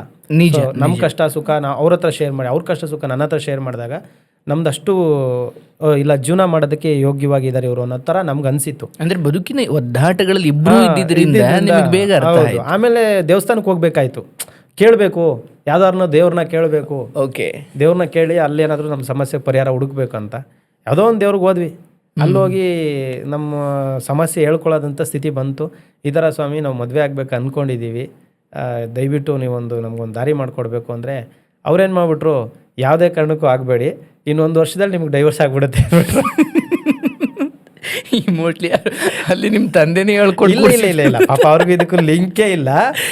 ಬಟ್ ಹಂಗೆ ಅಂದ್ಬಿಟ್ರು ಅವರು. ಹಂಗಂದ್ಬಿಟ್ರು ಅಂದ್ರೆ ಮದುವೆ ಆಗಬೇಡಿ, ಆದ್ರೂ 1 ವರ್ಷದಲ್ಲಿ ಕೆದೋಗ್ಬಿಡುತ್ತೆ. ಮದುವೆ ಆಗಿ ನನ್ನ ಮಾತು ಮೀರಿ ನೀವು ಮದುವೆ ಆಗಬೇಡಿ, ನೀವು ಮದುವೆ ಆದರೆ ನೀವು 1 ವರ್ಷದಲ್ಲಿ ಬೇರೆ ಬೇರೆ ಆಗ್ಬಿಡ್ತಾರೆ ಅಂತ. ಸೊ ಅವಾಗ ಅಲ್ಲಿ ಹೋಗಿದ್ದಕ್ಕೆ ಭಯ ಆಗೋಯ್ತು. ಏನಪ್ಪ ಹಿಂಗೆ ಹೇಳ್ಬಿಟ್ರಲ್ಲ, ನಾವು 1 ವರ್ಷ ಆದ್ಮೇಲೆ ಬೇರೆ ಬೇರೆ ಆಗ್ಬಿಡ್ತೀವ, ಡೈವರ್ಸ್ ಆಗ್ಬಿಡುತ್ತಾ. ಆಮೇಲೆ ನಿಜವಾಗ್ಲೂ ಹೇಳ್ತೀನಿ ನೋಡಿ, ಮನಸ್ಸಿಗಿಂತ ದೊಡ್ಡದು ಯಾವುದೂ ಇಲ್ಲ. ಶಾಸ್ತ್ರ ಸಂಪ್ರದಾಯನ ನಂಬೇಡಿ ಅಂತ ನಾನು ಎಲ್ಲೂ ಹೇಳಲ್ಲ. ಶಾಸ್ತ್ರ ಸಂಪ್ರದಾಯದಕ್ಕಿಂತ ಹೆಚ್ಚಾಗಿ ಬಾಂಧವ್ಯ ಮತ್ತು ಇಬ್ಬರ ಮಧ್ಯೆ ಇರುವಂಥ ಅಂಡರ್ಸ್ಟ್ಯಾಂಡಿಂಗ್, ಹೊಂದಾಣಿಕೆ ಗಟ್ಟಿಯಾಗಿದ್ದುಬಿಟ್ರೆ ಎಲ್ಲರ ಜೀವನನೂ ಸೂಪರಾಗಿರುತ್ತೆ. ಹಣ ಬೇಡ, ಐಶ್ವರ್ಯ ಬೇಡ, ಅಥವಾ ಒಡವೆ ವಸ್ತ್ರ ಮತ್ತು ಯಾವುದೂ ಬೇಕಾಗಿಲ್ಲ. ನಮ್ಮ ಹತ್ರ ಇವತ್ತು 100 ರೂಪಾಯಿ ಸಂಪಾದನೆ ಮಾಡುವಂಥ ಯೋಗ್ಯತೆ ಇವತ್ತು ಬಂದಿದೆ.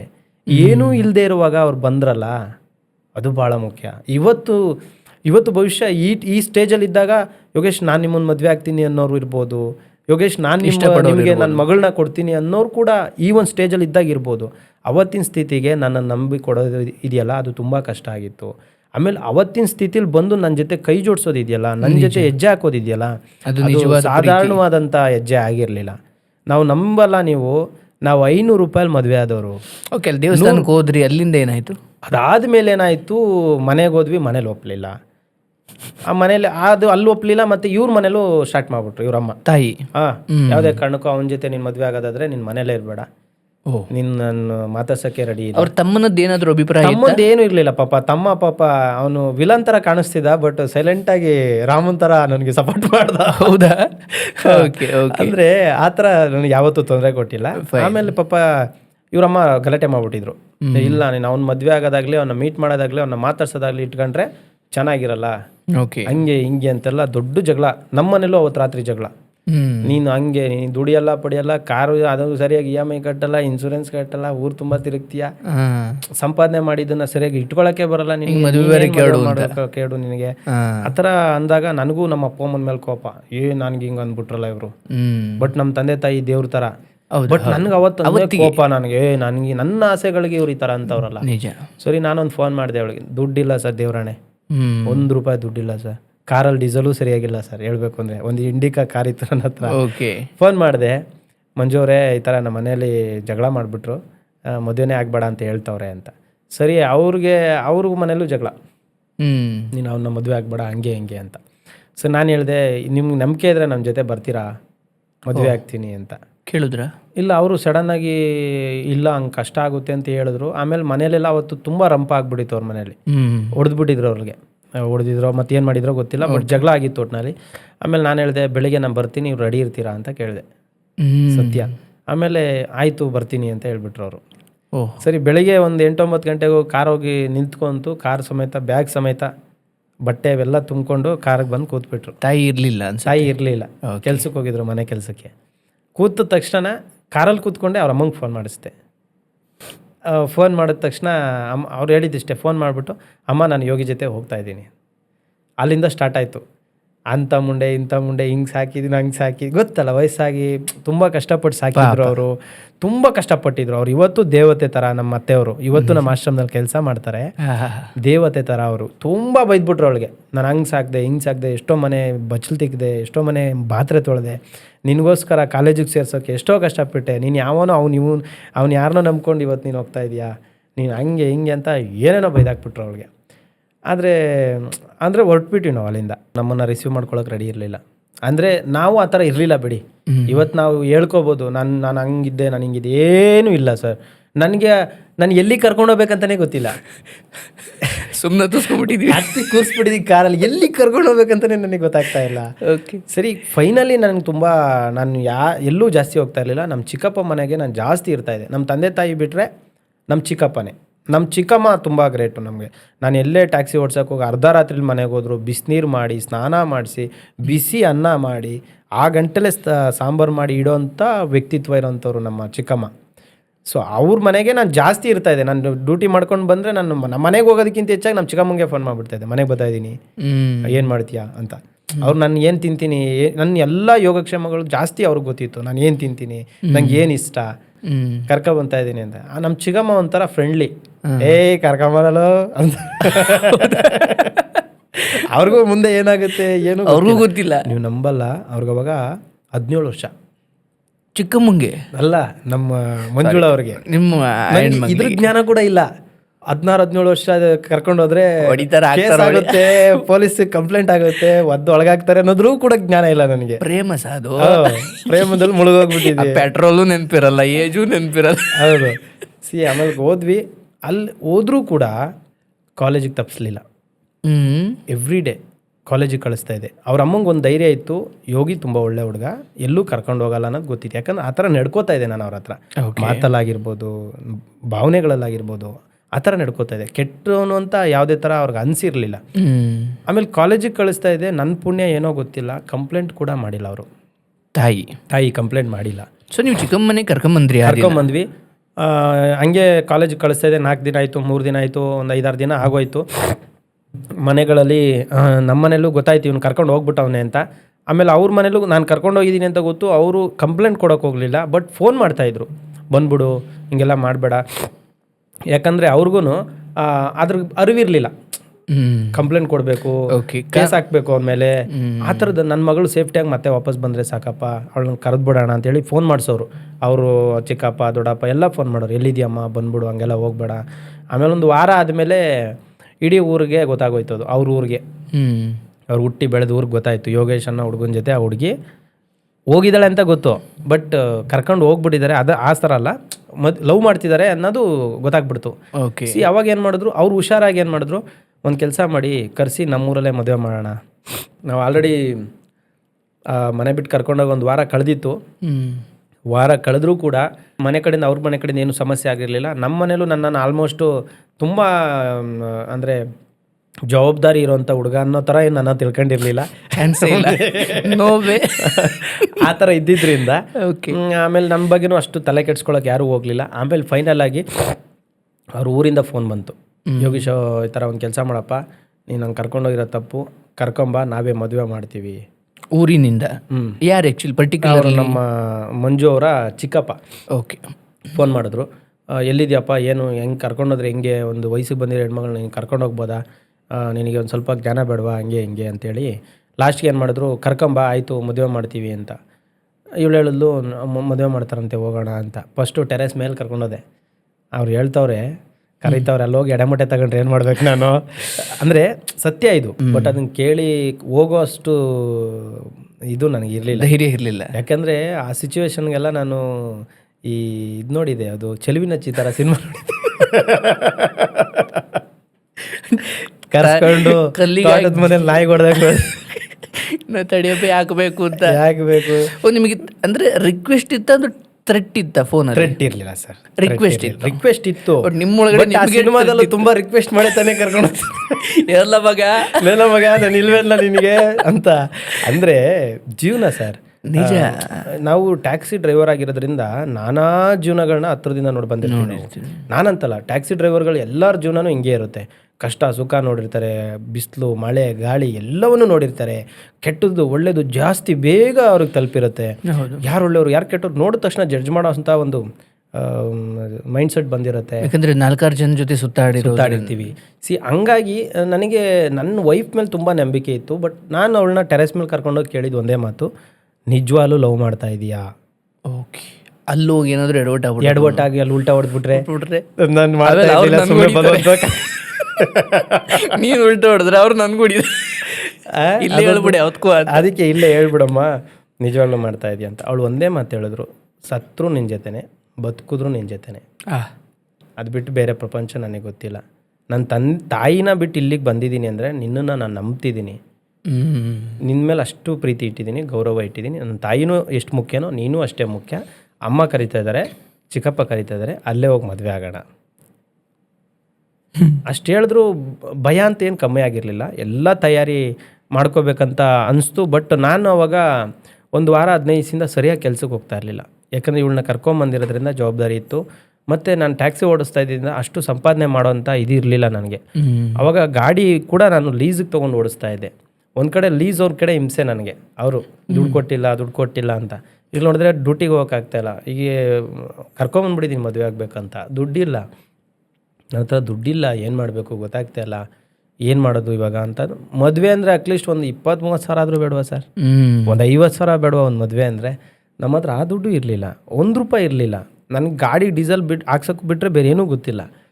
ಆಮೇಲೆ ಏನಾಯಿತು, ಫೈನಲ್ ಆಗಿ ನನ್ನ ಹತ್ರ ಮೇ ಬಿ ಒಂದು ಗಾಡೀಲಿ ಡೀಸೆಲ್ ಇತ್ತು, ಒಂದು ₹30-40 ಚಿಲ್ಲರೆ ಕಾಸಿತ್ತು ಸರ್ ಜೋಬಲ್ಲಿ.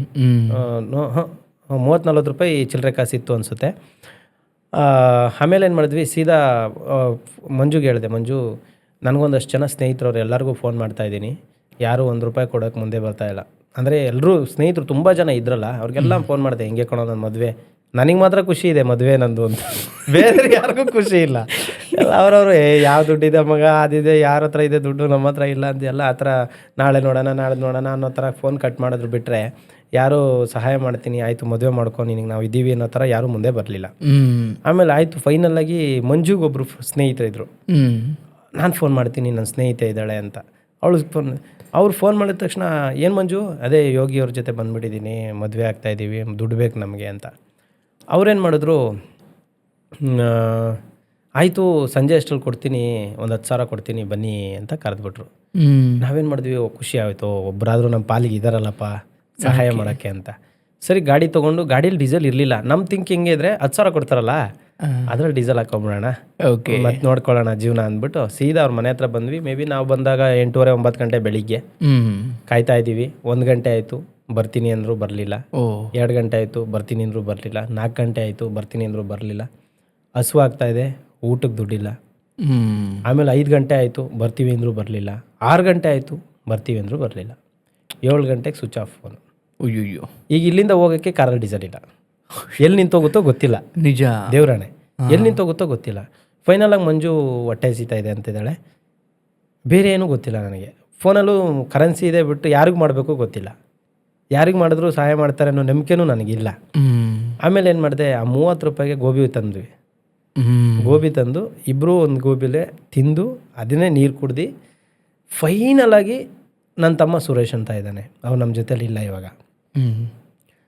ಯಾರಿಗೆ ಮಾಡೋಣ ಅಂದರೆ ಅವ್ನಿಗೆ ಮಾಡೋಣ, ನೋಡೋಣ ಅವನೇನಾದ್ರು ಅವನ ಹತ್ರ ದುಡ್ಡಿರೋಕ್ಕೆ ಚಾನ್ಸೇ ಇಲ್ಲ, ಬೇರೆಯವ್ರ ಹತ್ರನಾದರೂ ಇಸ್ಕೊಡ್ತಾರೆ. ನೋಡೋಣ ಅಂತ ಫೋನ್ ಮಾಡಿದೆ. ಎಲ್ಲಿದೆಯೋ ಅಂದ, ಈ ಥರ ಒಂದು ಅರ್ಜೆಂಟಾಗಿ 1,000 ರೂಪಾಯಿ ದುಡ್ಬೇಕಂತ ಅಂದೆ. ಇಲ್ಲ, ಒಂದು 500 ರೂಪಾಯಿ ಐತೆ. 500 ರೂಪಾಯಿ ಐತೆ ಅಂದ ಸರ್. ನಿಜವಾಗ್ಲು ಐತೆ? 500 ರೂಪಾಯಿ ಐತೆ. ಸರಿ, 500 ರೂಪಾಯಿ ಬೇಕು ಅರ್ಜೆಂಟು ಅಂತ. ಸೀದಾ ಬಾ, ಇಂಥ ಜಾಗದಲ್ಲಿದ್ದೀನಿ ಅಂತ ಹೇಳಿದಾಗ ಅವ್ನು ಬಂದ. 500 ರೂಪಾಯಿ ದುಡ್ಡು ಎತ್ಕೊಂಡು ಬಂದ. 500 ರೂಪಾಯಿ ಕೊಟ್ಟ. 500 ರೂಪಾಯಿ ಕೊಟ್ಟ ಮೇಲೆ ಏನಾಯಿತು ಸೀನು ಅಂದರೆ, 200 ರೂಪಾಯಿಗೇನೋ ಡೀಸೆಲ್ ಹಾಕ್ಸ್ಕೊಂಡ್ವಿ ಸರ್. 200 ರೂಪಾಯಿಗೆ ಗಾಡಿಗೆ ಡೀಸೆಲ್ ಹಾಕ್ಸ್ಕೊಂಡ್ವಿ. ಮಾರ್ಕೆಟ್ ಕೊಡಿ ಆ ಗಾಡಿ ಅಂತ. ನಾನು ಮಾರ್ಕೆಟ್ ಕೊಡಿ ಗಾಡಿ ಅಂತ. ಯಾಕೆ ಅಂತ ಕೇಳಿ, ಕಾರ್ ಡೆಕೋರೇಷನ್ ಮಾಡಿಸು ಅಂತ. ಅಯ್ಯೋ, ಒಟ್ಟಿಗಿಟ್ಟಿಲ್ಲ ಜುಟ್ಟಿ ಹೊಲಿಗೆವ ಅಂತ. ಯಾಕಂದ್ರೆ ಇವ್ರ ಅಮ್ಮ ಹೇಳ್ಬಿಟ್ಟವ್ರೆ, ನಾಳೆ ಬೆಳಿಗ್ಗೆ ಬಂದ್ಬಿಡಿ. ಅವ್ರು ಅನ್ಕೊಂಡವ್ರೆ ನನ್ನ ಹತ್ರ ದುಡ್ಡಿದೆ, ಏನೋ ಮದುವೆ ಅಂದ್ಮೇಲೆ ಒಂದಷ್ಟು ದುಡ್ಡಾರು ಮಡಿಕೊಂಡಿರ್ತಾನಲ್ಲ ಅನ್ನೋದು ಅವ್ರದ್ದೇನೋ ಥಿಂಕಿಂಗು. ನನ್ನ ಹತ್ರ ಇಲ್ಲ, ನಾಳೆ ಬೆಳಿಗ್ಗೆ ಅಲ್ಲಿಗೆ ಹೋಗ್ಬೇಕು, ನಮ್ಮ ಹತ್ರ ದುಡ್ಡಿಲ್ಲ, ಇವತ್ತು ನೈಟ್ ಇಲ್ಲಿ ಬಿಡ್ಬೇಕು ನಾವು. ಇಲ್ಲಿ ಸಂಜೆ ಬಿಟ್ಟರೆ ಒಂದು 7-8 ಗಂಟೆಗೆ ಅವ್ರ ಮನೆಗೆ ರೀಚ್ ಆಗ್ತೀವಿ. ಸರ್ ಫೈನಲಿ ಮಾರ್ಕೆಟ್ಗೂ ಹೋದ್ವಿ ಸರ್. ಮಾರ್ಕೆಟ್ಗೆ ಹೋಗಿ ಒಂದು ಆರ್ಟ್ ಶೇಪ್ದು ಒಂದು ಅದೇನೋ ಒಂದು 80 ರೂಪೀಸ್ ಇರಬೇಕು ನನಗೆ ನೆನಪಿದ್ದಂಗೆ. ಒಂದು 300 ರೂಪಾಯಲ್ಲಿ ಏನೇನು ತೊಗೋಬೋದು ಎಲ್ಲ ತೊಗೊಂಡ್ವಿ. ಸತ್ಯ ಇದು. 500 ರೂಪಾಯಿಲಿ 200 ಪೆಟ್ರೋಲ್, 300 ಡೆಕೋರೇಷನ್. ಫೈನಲಾಗಿ ಒಂದು ನಂಬರ್ ಇತ್ತು ಸರ್ ನನ್ನ ಹತ್ರ. ಅವ್ನ ಪಾಪ ಎಲ್ಲಿದನೋ ಗೊತ್ತಿಲ್ಲ ನನಗೆ. ಮೇ ಬಿ ನಾನು ಅವನ್ನ ನೋಡೋ ಒಂದು 5-6 ವರ್ಷ ಆಗಿರ್ಬೋದು. ಸುಧಾಕರ ಅಂತ ಅವನ ಹೆಸರು. ಮಲ್ಲೇಶ್ವರಂ ತಟ್ಟೆ ಇಡ್ಲಿ ಹೋಟೆಲ್ ಕೆಲಸ ಮಾಡ್ತಾ ಇದ್ದ. ತಟ್ಟೆ ಇಡ್ಲಿ ಫೇಮಸ್ ಅಲ್ಲಿ ರೈಲ್ವೆ ಸ್ಟೇಷನ್, ಅಲ್ಲಿ ಕೆಲಸ ಮಾಡ್ತಿದ್ದ. ಸುಧಾಕರ್ ಅಂತ ಹೋಟ್ಲಲ್ಲಿ ಪಾತ್ರೆ ತೊಳಿ ಅವನು. ಅವ್ನು ಬಂದ್ಬಿಟ್ಟು ಮಂಗಳೂರು ಕಡೆ ಹುಡುಗ. ನಾನು ಅವಾಗ ಟ್ಯಾಕ್ಸಿ ಓಡಿಸೋವಾಗ ಅಲ್ಲಿ ಇಡ್ಲಿ ತಿನ್ನೋಕೆ ಹೋಗ್ತಿದ್ದೆ. ಅವಾಗ ಪರಿಚಯ ಆದಾಗ ಅವನೇನು ಮಾಡ್ತಿದ್ದ, ತುಳು ಮಾತಾಡೋನು. ನನಗೆ ಒಂದು ಸ್ವಲ್ಪ ತುಳು ಬರುತ್ತೆ. ನಾನು ಮಂಗಳೂರಲ್ಲೆಲ್ಲ ಸ್ವಲ್ಪ ಕೆಲಸ ಮಾಡಿ ಬಂದಿದ್ದೆ. ದಾಯ್ತಮ್ಮರೇ ದಾಯ್ತ ಹೆಂಚವಲ್ಲ ಹಂಗೆ ಮಾತಾಡ್ತಾ ಸ್ವಲ್ಪ ಪರಿಚಯ ಇದ್ದ. ನಾನು ಫೈನಲಾಗಿ ಇವ್ನಿಗೊಂದು ಫೋನ್ ಮಾಡೋಣ, ಎಲ್ಪ್ ಮಾಡ್ತಾನ ನೋಡೋಣ ಅಂತ ಹೇಳ್ಬಿಟ್ಟು ಮೊಬೈಲ್ ತೊಗೊಂಡು ಅವ್ನು ಸುಧಾಕರ್ ಅವನಿಗೆ ಫೋನ್ ಮಾಡಿದೆ. ಅವ್ನಿಗೆ ಫೋನ್ ಮಾಡ್ದಾಗ ಎಂತ ಮರ ಅಂತಂದ. ಇಲ್ಲ ಕಣೋ, ನಾಳೆ ಬೆಳಿಗ್ಗೆ ನಂದು ಮದುವೆ ಇದೆ, ನಾನು ಮದುವೆ ಆಗ್ತಾಯಿದ್ದೀನಿ, ಒಂದು ಹುಡುಗಿ ಈ ಥರ ಇಷ್ಟಪಟ್ಟಿದ್ದೆ, ಮದುವೆ ಆಗ್ತಾಯಿದ್ದೀನಿ, ದುಡ್ಡು ಬೇಕು ಅಂತ. ಅವ್ನು ಹಂಗೆ ಅಂದ ತಕ್ಷಣ, ಎಷ್ಟು ಬೇಕು ಮಾರೆ ನಿಂಗೆ ಅಂದ. ನಾನು ಸುಮ್ಮನೆ ಇವ್ನು ಯಾಕೆ ಹಿಂಗೆ ಕೇಳ್ತಾವನೆ, ಕೊಡ್ತದ ಇಲ್ಲ ಅಂದರೆ ನನಗೆ ನಂಬಿಕೆ ಇಲ್ವಲ್ಲ, ಅನುಭವಗಳಾಗ್ಬಿಟ್ಟಿದಾವಲ್ಲ. ಅನುಭವ ಆಗಿದೆ. ಆಮೇಲೆ ಅವನ್ನ ಕೇಳಿದೆ, ನನಗೆ ಒಂದು ಸ್ವಲ್ಪ ಅರ್ಜೆಂಟಾಗಿ ದುಡ್ಡು ಬೇಕು, ಎಷ್ಟು ಬೇಕು ಅಂತ. ನನಗೆ ಜಾಸ್ತಿ ಕೇಳೋಕ್ಕೂ ಭಯ. ಜಾಸ್ತಿ ಕೇಳಿ ಇಲ್ಲ ಅಂದ್ಬಿಟ್ರೆ ಕಷ್ಟ ಅಲ್ವಾ. ಒಂದು 10,000 ಬೇಕು ಮಾರಾಯ ಅಂತಂದೆ. ಅಷ್ಟೇನೇನಾ, ಬಿಡ ಕೊಡ್ತೀನಿ, ಎಂತದ ನೀನು ಅಂದ್ಬಿಟ್ಟ ಅವನು. Seriously sir. ಆಮೇಲೆ ಆ 10,000 ನನಗೆ ತಂದ್ಕೊಟ್ಟ. ನೀವಿರೋ ಜಾಗಕ್ಕೆ ಬಂದು ತಂದ್ಕೊಟ್ಟ. ನಾವಿವತ್ತು ಆ ಋಣಗಳನ್ನೆಲ್ಲ ತೀರ್ಸೋದಕ್ಕೆ ಆಗಲ್ಲ. ನಿಜ. ಎಲ್ಲಿದ್ದಾರೋ ನನಗೆ ಗೊತ್ತೇ ಇಲ್ಲ ಈಗಲೂ. ನಾನು ಆ್ಯಕ್ಚುಲಿ ಈಗೊಂದು ಮೇ ಬಿ ಒಂದು ವರ್ಷದಿಂದ ಒಂದು ಫೋನ್ ಮಾಡಿದ್ದ ಅನ್ಸುತ್ತೆ. ತುಂಬ ಖುಷಿ ಆಯಿತು ಮಾರಾಯ ನಿಮ್ಮನ್ನು ನೋಡಿ, ಎಂಥ ಮಾರ ಇಷ್ಟು ಒಳ್ಳೆ ಕೆಲಸ ಮಾಡ್ತಿದ್ದೀರಾ ನೀವು, ನಂಗೆ ಖುಷಿ ಆಯಿತು, ನನ್ನ ಫ್ರೆಂಡ್ ಅಂತ ಹೇಳ್ಕೊಳ್ಳಿಕ್ಕೆ ಹೆಮ್ಮೆ ಆಗುತ್ತೆ ಅಂದ. ನೀನು ಫಸ್ಟು ಬಾಪ ಇಲ್ಲಿ, ನೀನು ನಾನು ನೋಡ್ಬೇಕಂತ ಇದ್ದೀನಿ, ನೀನು ನನ್ನನ್ನು ನೋಡೋದಲ್ಲ, ನಾನೇ ನಿನ್ನನ್ನು ನೋಡಬೇಕು ಬಾಯಿಲಿ. ಇಲ್ಲ ಮಾರಾಯ ಬರ್ತೀನಿ, ನಾನು ಎಲ್ಲೋ ಕೆಲಸ ಮಾಡ್ತಿದ್ದೀನಿ, ಬರ್ತೀನಿ ಅಂದ. ಬಟ್ ಆದರೆ ಆವತ್ತು ಒಂದು 10,000 ರೂಪಾಯಿ ತಂದುಕೊಟ್ಟಿದ್ದಕ್ಕೆ ನಾವು ಇಲ್ಲಿಂದ ಅವ್ರ ಊರಿಗೆ ಹೋಗೋದಕ್ಕೆ ಸಹಾಯ, ಮದುವೆ ಮಾಡ್ಕೊಳ್ಳೋದಕ್ಕೆ ಸಾಧ್ಯ ಆಯಿತು. ಸೊ ಅಲ್ಲಿ ನನ್ನ ಖರ್ಚುಗಳು ಏನೂ ಇರಲಿಲ್ಲ. ಬಟ್ ನನಗೆ ಭಯ ಏನಂದರೆ, ನನಗೆ ಖರ್ಚುಗಳಿಗೆ ಬೇಕಾಗಿತ್ತು ಅಷ್ಟು ಬಿಟ್ಟರೆ, ಅಲ್ಲಿ ನನಗೆಲ್ಲ ವ್ಯವಸ್ಥೆಗಳು, ಮದುವೆಗೆ ಬೇಕಾದಂಥ ತಯಾರಿಗಳು ಎಲ್ಲ ಅವ್ರ ಅಮ್ಮ ಕಷ್ಟದಲ್ಲಿದ್ದರೂ ಕೂಡ ಅವರೆಲ್ಲವನ್ನೂ ಮಾಡ್ಕೊಂಡಿದ್ರು. ಅಲ್ಲಿರೋರಿಗೆ ಒಂದಷ್ಟು ಜನಕ್ಕೆ ಹೇಳ್ಕೊಂಡು, ನೆಂಟ್ರಲ್ಲ, ಆ ಊರಲ್ಲಿ ಯಾರಂತಾನೆ ನಂಗೆ ಗೊತ್ತಿಲ್ಲ, ಪಾಪ ಅವ್ರ ಶಕ್ತಿ ಅನುಸಾರ ಮಾಡ್ಕೊಂಡು ಎಲ್ಲ ತಯಾರಿ, ಅವ್ರಿಗೆ ಏನು ಬೇಕು ಎಲ್ಲ ವ್ಯವಸ್ಥೆನ ಅವ್ರು ಮಾಡ್ಕೊಂಡಿದ್ರು. ಸರಿ, ಇಲ್ಲಿಂದ ಹೋಗಬೇಕು. 2 ಕಾರೇನೋ ನಾವು ಹೋಗಿದ್ದು ಅನಿಸುತ್ತೆ. 1 ಕಾರ 2 ಕಾರ ಗೊತ್ತಿಲ್ಲ, ನೆನಪಿಲ್ಲ ನನಗೆ ಸರಿಯಾಗಿ. ಇಲ್ಲಿಂದ ಹೋಗುವಾಗಲೇ ಭಯ ನನಗೆ. ಟಿಪ್ಟೂರ್ಗೆ ಹೋಗ್ಲಲ್ಲೇ ಫೋನ್ ಮಾಡಿದೆ. ಟಿಪ್ಟೂರು ಅಂದ ಕೆಂಬಾಳ್ ಅಂತ ಅವ್ರ ಊರು.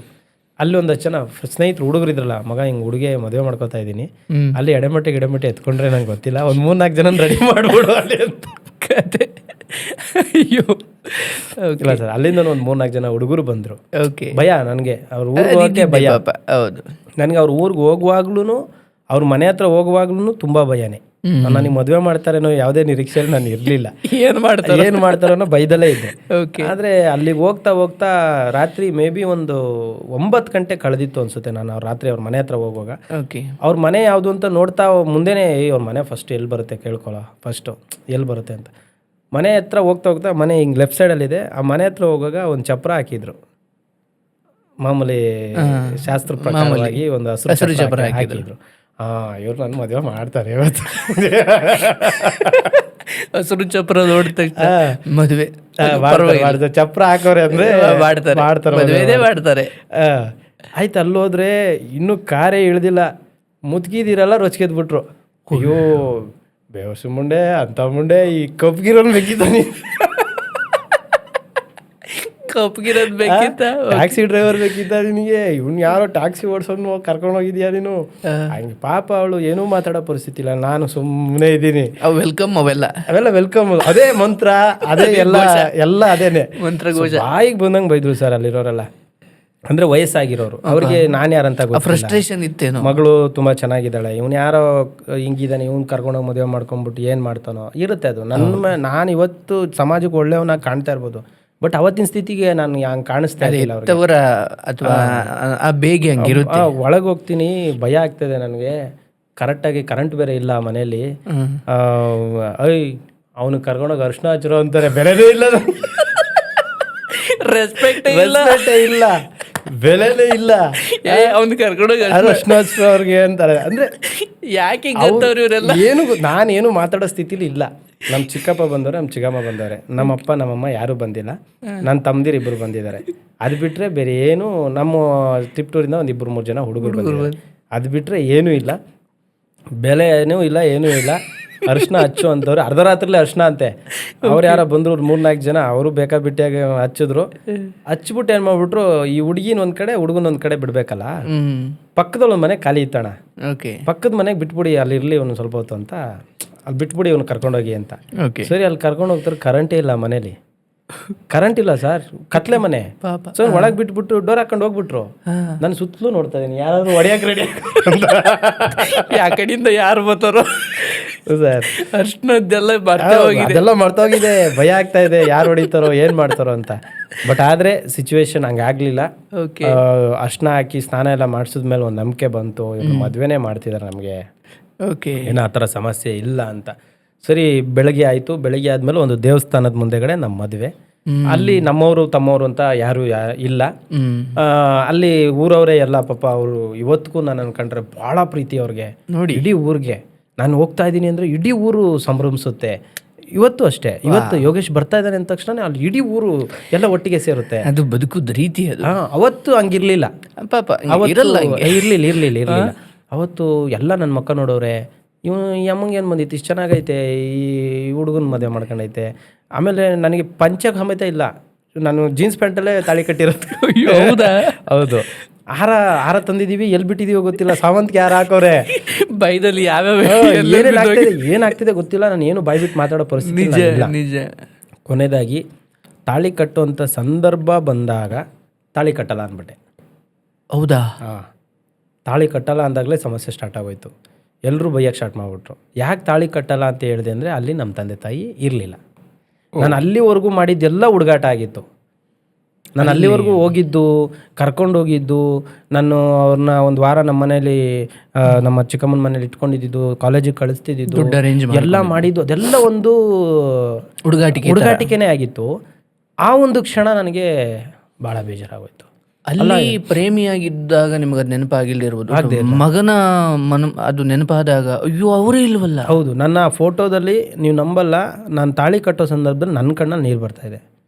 ಆ ಫೋಟೋ ಸಮೇತ ನನ್ನ ಹತ್ರ ಇವತ್ತಿಗೂ ಇದ್ದಾವೆ.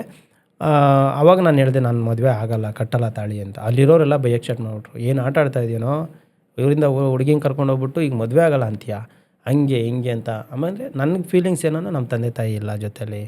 ನಾನು ಆಮೇಲೆ ಆ ಫೀಲಲ್ಲೇ ನಾನು ಮದುವೆ ಮಾಡಿಕೊಂಡೆ. ಮದುವೆ ಮಾಡಿಕೊಂಡು ಕೂಡ ಫಸ್ಟ್ ಕಣ್ಣಲ್ಲಿ ನೀರು, ಆ್ಯಕ್ಚುಲಿ ಹುಡುಗಿರ ಅಳಬೇಕು ಆ ಸಿಚುವೇಶನಲ್ಲಿ, ನನ್ನ ಗಂಡನ ಮನೆಗೆ ಹೋಗ್ತಾ ಇದ್ದೀನಿ, ಅವ್ರ ಮನೆ ಬಿಟ್ಟು. ಬಟ್ ನನಗೆ ಕಣ್ಣಲ್ಲಿ ನೀರು ಬಂದಿತ್ತು. ಅದು ತುಂಬ ಬೇಜಾರಿತ್ತು.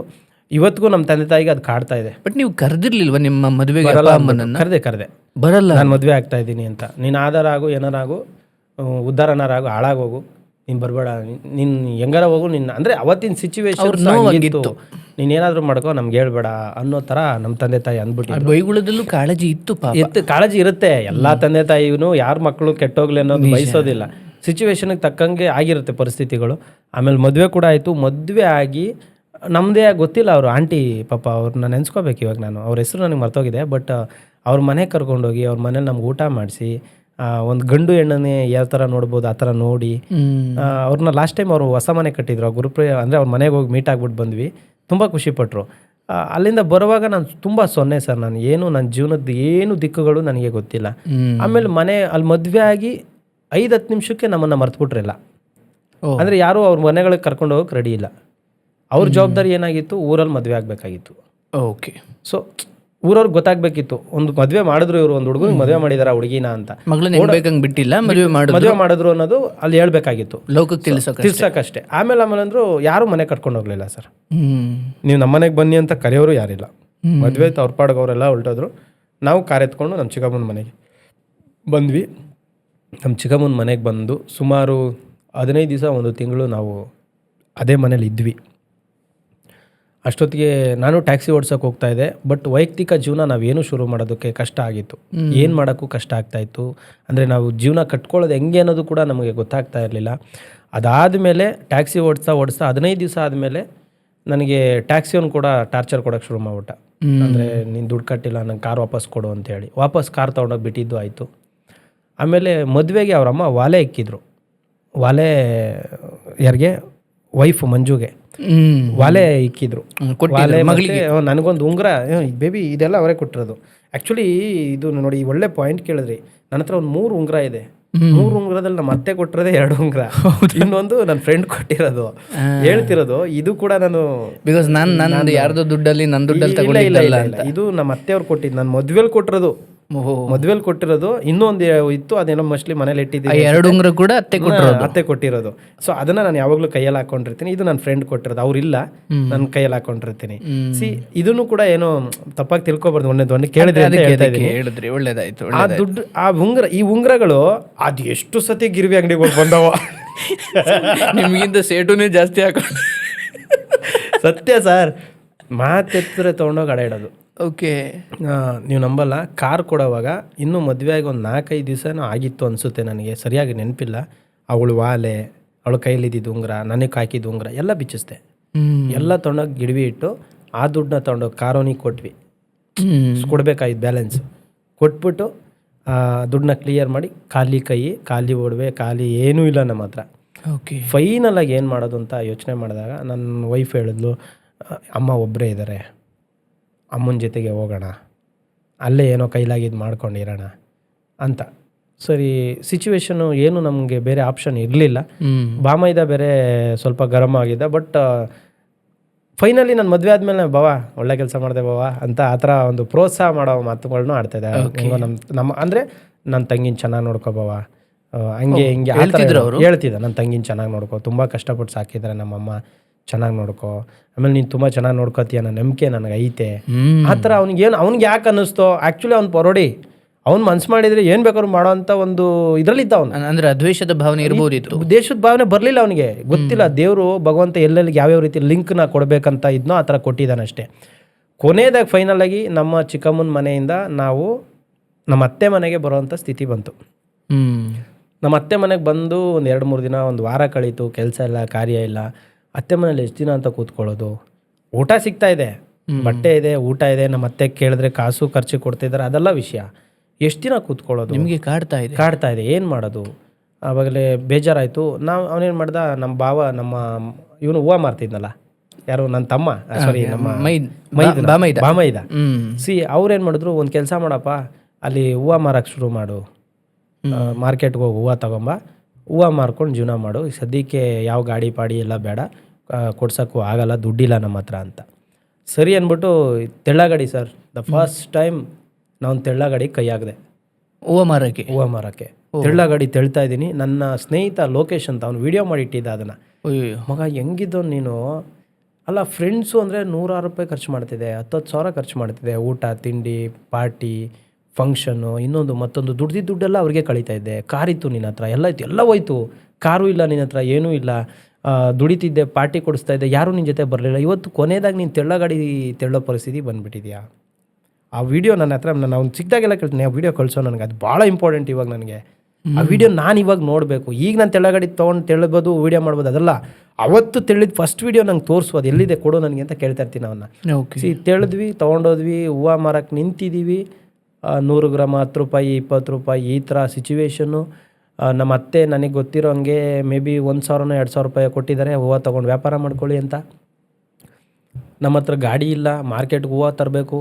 ಸರ್ ನೀವು ನಂಬಲ್ಲ ಸರ್, ನಮ್ಮ ಅತ್ತೆಯವ್ರ ಹತ್ರ ಒಂದು ಈ ಥರ ಸೈಕಲ್ ಥರದಿತ್ತು, ಯಾವುದದು ಪೆಟ್ಲು ಗಾಡಿ ಅದು ಸರ್, ಅದ್ರ ಹೆಸರು ಗೊತ್ತಿಲ್ಲ ನನಗೆ, ಲೂನಾ ಥರನೋ ಏನೋ ಅಂತಾರಲ್ಲ, ತುಳಿದ್ರೆ ಸ್ಟಾರ್ಟ್ ಮಾಡಿದ್ರೆ ಬರುತ್ತಲ್ಲ TVS, ಅದು ಅವ್ರ ಹತ್ರ ಇತ್ತು. ಅದೊಂದೇ ಇದ್ದಿದ್ದು, ಅವ್ರ ಬಾಮೈದೆ ಇಟ್ಕೊಂಡಿದ್ದು, ಅವ್ನು ದುಡಿದು ಉಳಿಸಿದ್ದು ಅದೊಂದೇ.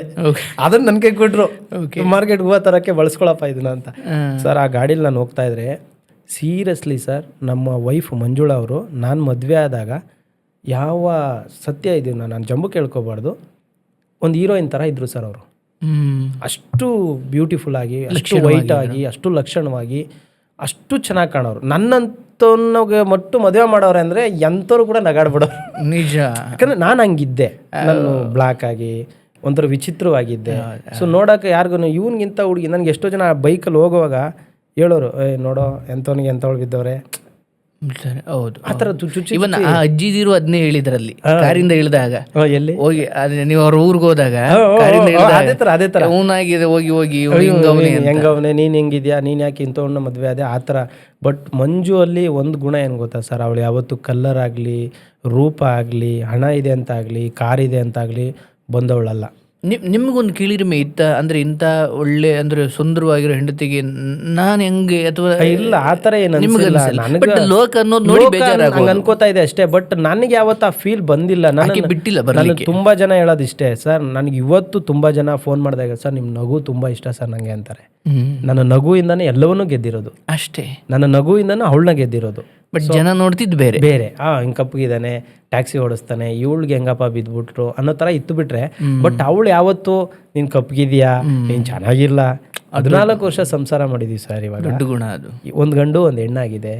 ಸೊ ಎಷ್ಟು ಚೆನ್ನಾಗಿದೆ, ಎಲ್ಲ ನೋಡ್ಕೊಂಡ್ ಬಂದ್ಬಿಟ್ಟಿದ್ದೀರಾ. ಎಲ್ಲ ಲೈಫು ನೋಡಿದೀವಿ, ಕಷ್ಟ ನೋಡಿದೀವಿ, ಸುಖ ನೋಡಿದೀವಿ, ಮಳೆ ನೋಡಿದೀವಿ, ಚಳಿ ನೋಡಿದೀವಿ. ಎಷ್ಟೋ ರಾತ್ರಿಗಳು 2 ಗಂಟೆ ರಾತ್ರಿ 3 ಗಂಟೆ ರಾತ್ರಿಗೆ ಮಾರ್ಕೆಟ್ಗೆ ಹೋಗಿ ಹೂವನ್ನ ತಲೆ ಮೇಲೆ ಎತ್ಕೊಂಡು ಬಂದಿದ್ದೀವಿ. ಇವತ್ತು ಜನಸ್ನೇಹಿ ಯೋಗೇಶ್ನ ಈ ರೀತಿ ನೋಡೋಂಥವ್ರು ಇಂದಿನ ಕಷ್ಟದ ದಿನಗಳನ್ನು ಯಾರೂ ನೋಡಿಲ್ಲ ಸರ್.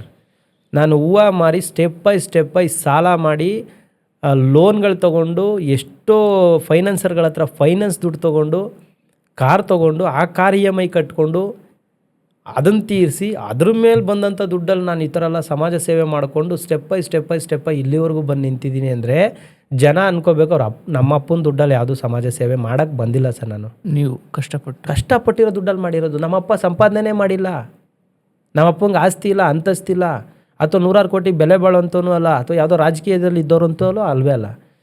ನಾನು ಕಷ್ಟಪಟ್ಟು ನಾನು ದುಡ್ದಂಥ ಹಣದಲ್ಲಿ ಸೇವೆ ಮಾಡ್ತಾ ಬಂದದ್ದು ಇವತ್ತು ನನ್ನನ್ನು ಈ ಮಟ್ಟಕ್ಕೆ ಕರ್ಕೊಂಡು ಬಂದು ಒಬ್ಬ ಜನಸ್ನೇಹಿ, ಬರೀ ಯೋಗೇಶ್ ಆಗಿದ್ದವನ್ನ ಜನಸ್ನೇಹಿ ಯೋಗೇಶ್ ಮಾಡಿದ್ದಾರೆ. ಅರ್ಥ ಮಾಡ್ಕೊಳ್ಳಿ. ಇಷ್ಟೆಲ್ಲ ಕಷ್ಟ ನೋಡಿರೋನ್ಗೆ ದುಡ್ಡು ಸಿಕ್ಕಿದ್ರೆ ಏನಾಗುತ್ತೆ ಸರ್? ಖಂಡಿತ ಲೈಫಲ್ಲಿ ಇಷ್ಟೆಲ್ಲ ಕಷ್ಟ ನೋಡ್ಕೊಂಡು ಬಂದಿದ್ದೀನಿ, ಸಡನ್ನಾಗಿ ನಂಗೆ ದುಡ್ಡು ಸಿಕ್ಕಿದ್ರೆ ನಾನು ಏನು ಮಾಡ್ತೀನಿ? ಸದ್ಬಳಕೆ ಮಾಡಬೇಕು. ಸದ್ಬಳಕೆ ಅನ್ನೋದಕ್ಕಿಂತ ನನ್ನ ಜೀವನ ರೂಪಿಸ್ಕೋಬೇಕು. ಹೌದು, ಯಾಕಂದ್ರೆ ಇಷ್ಟೆಲ್ಲ ಒದ್ದಾಡ ಬಂದಿರೋ ನಾನು ಮುಚ್ಚಿಡ್ಬೇಕು, ಸೇಫ್ ಝೋನಲ್ಲಿ ಇರಬೇಕು, ಕಂಫರ್ಟ್, ಆಸ್ತಿ ಮಾಡ್ಕೋಬೇಕು, ಅಂತಸ್ತು ಮಾಡ್ಕೋಬೇಕು, ಕಾರ್ ತಗೋಬೇಕು, ಇನ್ನೊಂದು ತಗೋಬೇಕು, ನನಗೆ ಒಡವೆ ವಸ್ತ್ರಗಳು ಸಾವಿರ ಮಾಡಿಸ್ಕೋ, ಏನೋ ಮಾಡ್ಬೇಕಂತ ಇರುತ್ತೆ. ಇನ್ನು ಎಷ್ಟು ದಿನ ಕಷ್ಟ ಅಂತ ಇರಬೇಕಲ್ಲ. ಬಟ್ ಈ 10 ವರ್ಷದಲ್ಲಿ ನಾನು ಆ ಕೆಲಸ ಮಾಡಲಿಲ್ವೇ? ಭವಿಷ್ಯ ಮಾಡಿದ್ದಿದ್ರೆ ಎಲ್ಲರೂ ಬೆಲೆ ಕೊಟ್ಟಿರೋರು. ನಿಮ್ಮ ಶ್ರೀಮತಿಯವರು ಹೇಳ್ತಿರ್ಲಿಲ್ಲ, ಓಕೆ ನಾವೊಂದು ಇಂಥ ಬದುಕು ಕಟ್ಟಿಕೊಳ್ಳೋಣ, ಕಾರು ಮನೆ ಈ ಥರದ ಬದುಕನ್ನು ಅನ್ಸೇ ಇಲ್ಲ ಸರ್. ಅವಳು ಉಸಿರಿರೋವರೆಗೂ ಅದಕ್ಕೆ ಆಸೆ ಪಡಲ್ಲ. ನಾನಾದರೂ ಭವಿಷ್ಯ ಒಂದು ಮನೆ ತೊಗೊಳ್ಳೋಣ ಅಂತ ಹೇಳ್ಬಿಡ್ತೀನಿ, ಅವಳು ಅದು ಆಸೆ ಪಡಲ್ಲ. ನೀವು ನಂಬಲ್ಲ, ವಿತ್ ಪ್ರೂಫ್ ಬೇಕಾದ್ರೆ ನೀವು ಇವತ್ತು ಇದನ್ನು ರೆಕಾರ್ಡ್ ಮಾಡಿ ಇಟ್ಕೊಳ್ಳಿ. ಅವಳ ಅಕೌಂಟಲ್ಲಿ 1000 ರೂಪಾಯಿ ಇಲ್ಲ. ಫೋನ್ ಮಾಡ್ತಾಳೆ, 300 ರೂಪಾಯಿ ಫೋನ್ಪೇ ಮಾಡು ಅರ್ಜೆಂಟ್ ಅಂತ. ಆ ಥರ ವ್ಯಕ್ತಿತ್ವ ಇರೋಳು. ಈಗ ಬೇರೆ ಹೆಂಡ್ತಿದ್ರಿಗೆ ದುಡ್ಡು ಸಿಕ್ಕರೆ ಏನು ಮಾಡ್ತಾರೆ ಸರ್? ಅಕೌಂಟ್ಗೆ ಹಾಕಿ ಇಟ್ಕೊಳ್ಳೋದು, ಬಚ್ಚಿಡೋದು, ಬೀರುಲೆತ್ತಿಕ್ಕೋದು ಅಲ್ಲ. ಕ್ಯಾಶುಯಲ್ ಆಗಿ ಕೆಲವ್ರನ್ನ ನಾನು ನೋಡ್ದ ಹಾಗೆ. ಈ ಹೆಣ್ಮಗು ಗುಣ ಅದಲ್ಲ ಸರ್. ನೀವು 1,00,000 ಕೊಟ್ಟರೆ ಆ 1,00,000 ಹಂಗೆ ವಾಪಸ್ ಕೊಡ್ತಾರೆ. 1,000 ರೂಪಾಯಿ ಕೊಟ್ಟರೆ 1,000 ರೂಪಾಯಿನೂ ಹಂಗೆ ವಾಪಸ್ ಕೊಡ್ತಾರೆ. ಸ್ವಾರ್ಥ ಅನ್ನೋದು ಯಾವುದೂ ಇಲ್ಲ ಸರ್ ಅವರಲ್ಲಿ. ನೋಡಿ ನಿಮ್ಮನ್ನು ಎಷ್ಟು ನಂಬಿದ್ದಾರೆ ಅವರು. ನನಗಿಂತ ಜಾಸ್ತಿ ಅವರನ್ನೇ ನಾನು ಜಾಸ್ತಿ ನಂಬ್ತೀನಿ ಸರ್. ಯಾವುದು ₹1 ಅವ್ರ ಸ್ವಾರ್ಥ. ನಾನಾದರೂ ಹೋಗಿ ಒಂದು ಎಲ್ಲ ಫ್ರೀ ಆಗಿದೆ ಹೋಗಿ ಒಂದು ಹೋಟ್ಲಲ್ಲಿ ಊಟ ಮಾಡಿಬಿಡ್ತೀನಿ ಸರ್. ಎಲ್ಲ ಕೂತ್ಕೊಂಡು ಒಂದು ಹೋಟ್ಲಲ್ಲಿ ಊಟ ಮಾಡಿಬಿಡ್ತೀನಿ. ಬಟ್ ಅವ್ರು ಅದೂ ಇಲ್ಲಲ್ಲ ಸರ್. ನೋಡಿ ಬದುಕು ಇದು ಬಹಳ ಅದ್ಭುತವಾದಂತಹ ಸಂಗತಿ. ಯಾಕಂದರೆ ನೀವು ಹೇಳಿದ್ರಿ ಇವತ್ತಿನ ಜನಸ್ನೇಹಿ ಯೋಗೀಶನ್ನ ಒಮ್ಮೆಲೆ ಹೀಗೆ ಅಳೆದು ಬಿಡ್ತಾರೆ, ಒಂದು ಕಮೆಂಟಲ್ಲಿ ಒಂದು ಅಳೆದು ಬಿಡ್ತಾರೆ. ಬಟ್ ಈ ಹಿಂದಿನ ಬದುಕನ್ನು ನೋಡಿದಾಗ ನಾನು ನಿಮ್ಗೆ ಹೇಳ್ತಿರೋದು ಒಂದು ಪಾರ್ಟ್ ಅಷ್ಟೇ, ಚಿಕ್ಕದು ಒಂದು ಬ್ರಾಡ್ಕಾಸ್ಟ್ ಅಂತ ಹೇಳಿದ್ರಲ್ಲ ಹಂಗೆ ಒಂದು ಸಣ್ಣ ಒಂದು ಕತೆ ನಿಮ್ಗೆ ಹೇಳಿದೆ ನಾನು. ಇದರಿಂದಗಡೆ ನನ್ನ ಜೀವನ ತುಂಬ ಕಷ್ಟದಿಂದನೇ ಬಂದಿರೋದು. ಇದು ನನ್ನ ಒಂದು ಲವ್ ಸ್ಟೋರಿ ಆಗಿತ್ತು. ಅಲ್ಲಿ ಬಂದಿದ್ದು ಸನ್ನಿವೇಶಗಳನ್ನ ನಾನು ನಿಮ್ಗೆ ವ್ಯಕ್ತಪಡಿಸದೇ ಬಿಟ್ಟರೆ 1000 ನೋವಿನ ಕತೆಗಳು ನಮ್ಮಲ್ಲಿದ್ದಾವೆ, 1000 ಕಷ್ಟದ ದಿನಗಳು ನಮ್ಮಲ್ಲಿದ್ದಾವೆ, 1000 ಕಷ್ಟಪಟ್ಟು ಈ ಮಟ್ಟಕ್ಕೆ ಬಂದಿದ್ದೀವಿ. ಇವತ್ತು ಈ ಮಟ್ಟಕ್ಕೆ ಇರೋದನ್ನ ನೋಡೋದನ್ನ ಬಿಟ್ಟು ಅವನ ಲೈಫಲ್ಲಿ ಎಷ್ಟು ಕಷ್ಟಪಟ್ಟಿದ್ದಾನೆ. ಈ ಕಷ್ಟದ ಜೊತೆಗೆ ನಾನು ಯಾವುದೇ ಕೆಟ್ಟ ದಾರಿ ತುಳಿಲಿಲ್ಲ ಸರ್, ಕೆಟ್ಟದ್ದು ಮಾಡಲಿಲ್ಲ ಸರ್, ತಲೆ ಮೇಲೆ ಕೈ ಇಡಲಿಲ್ಲ ಸರ್. ಅದ್ರ ಬದಲಿಗೆ ನಾನು ಆಯ್ಕೆ ಮಾಡ್ಕೊಂಡಂಥ ಕೆಲಸ, ನಿರಾಶ್ರಿತರ ಸೇವೆ. ನೋಡಿ, ಅವ್ರು ಭಿಕ್ಷೆ ಬೇಡಬಾರ್ದು ಅಂತ ನಾನು ಭಿಕ್ಷೆ ಬೇಡ್ತಾ ಇದ್ದೀನಿ ಇಷ್ಟೇ. ಈಗ 100 ಜನ ಭಿಕ್ಷೆ ಬೇಡ್ತಾ ಇದ್ದವ್ರನ್ನ ಕರ್ಕೊಂಡು ಬಂದು ಒಂದು ತುತ್ತು ಅನ್ನ ಕೊಡುವಂಥ ಕೆಲಸ ಮಾಡಿದ್ದೀನಿ. ಒಂದು ತುತ್ತು ಊಟ ಸಿಗುತ್ತೆ, ಮಲ್ಗೋಗಿ ಜಾಗ ಸಿಗ್ತಾ ಇದೆ. ನಾವು ನಮ್ಮ ಜೀವನವನ್ನು ಅರ್ಪಿಸ್ಕೊಂಡ್ಬಿಟ್ಟಿದ್ದೀವಿ ಇಂಥ ಕೆಲಸಕ್ಕೆ. ಈಗ ದುಡ್ಡು ಸಿಗುತ್ತೆ ಅಂದ್ರೂ ಈ ಕೆಲಸ ಮಾಡೋರು ಯಾರಿದ್ದಾರೆ ಸರ್? ಕರ್ಕೊಬನ್ನಿ ನೋಡೋಣ. ಅಲ್ಲಿ ಮಾಡಿದ್ರು ಎಷ್ಟು ದಿನ ಮಾಡ್ಬೋದು, ಎಷ್ಟು ದಿನ ಆ್ಯಕ್ಟ್ ಮಾಡ್ತೀರಾ ಸರ್? ಇದು ಭಾಳ ಮುಖ್ಯ. ಎಷ್ಟು ದಿನ ಆ್ಯಕ್ಟ್ ಮಾಡೋಕ್ಕಾಗುತ್ತೆ? ಕ್ಯಾಮ್ರಾ ಇದೆ, ನಾನು ಇವಾಗ ನಿಮ್ಮ ಹತ್ರ ಏನು ಬೇಕಾದ್ರೂ ಹೇಳ್ಬೋದು. ಏನು ಹೇಳಿದ್ರು ನೀವು ನಂಬ್ತೀರಿ, ಕೇಳ್ತೀರಿ, ಕೇಳಿಸ್ಕೊಳ್ಳೋ ಕಿವಿ ನಿಮ್ಮದಿದೆ, ನೋಡೋದಕ್ಕೆ ಜನಗಳ ಕಣ್ಣಿದೆ, ಕ್ಯಾಮ್ರಾ ಇದೆ ಅನ್ನೋ ಕಾರಣಕ್ಕೆ ಏನು ಬೇಕಾದ್ರೂ ಹೇಳ್ಬೋದು ನಾನು.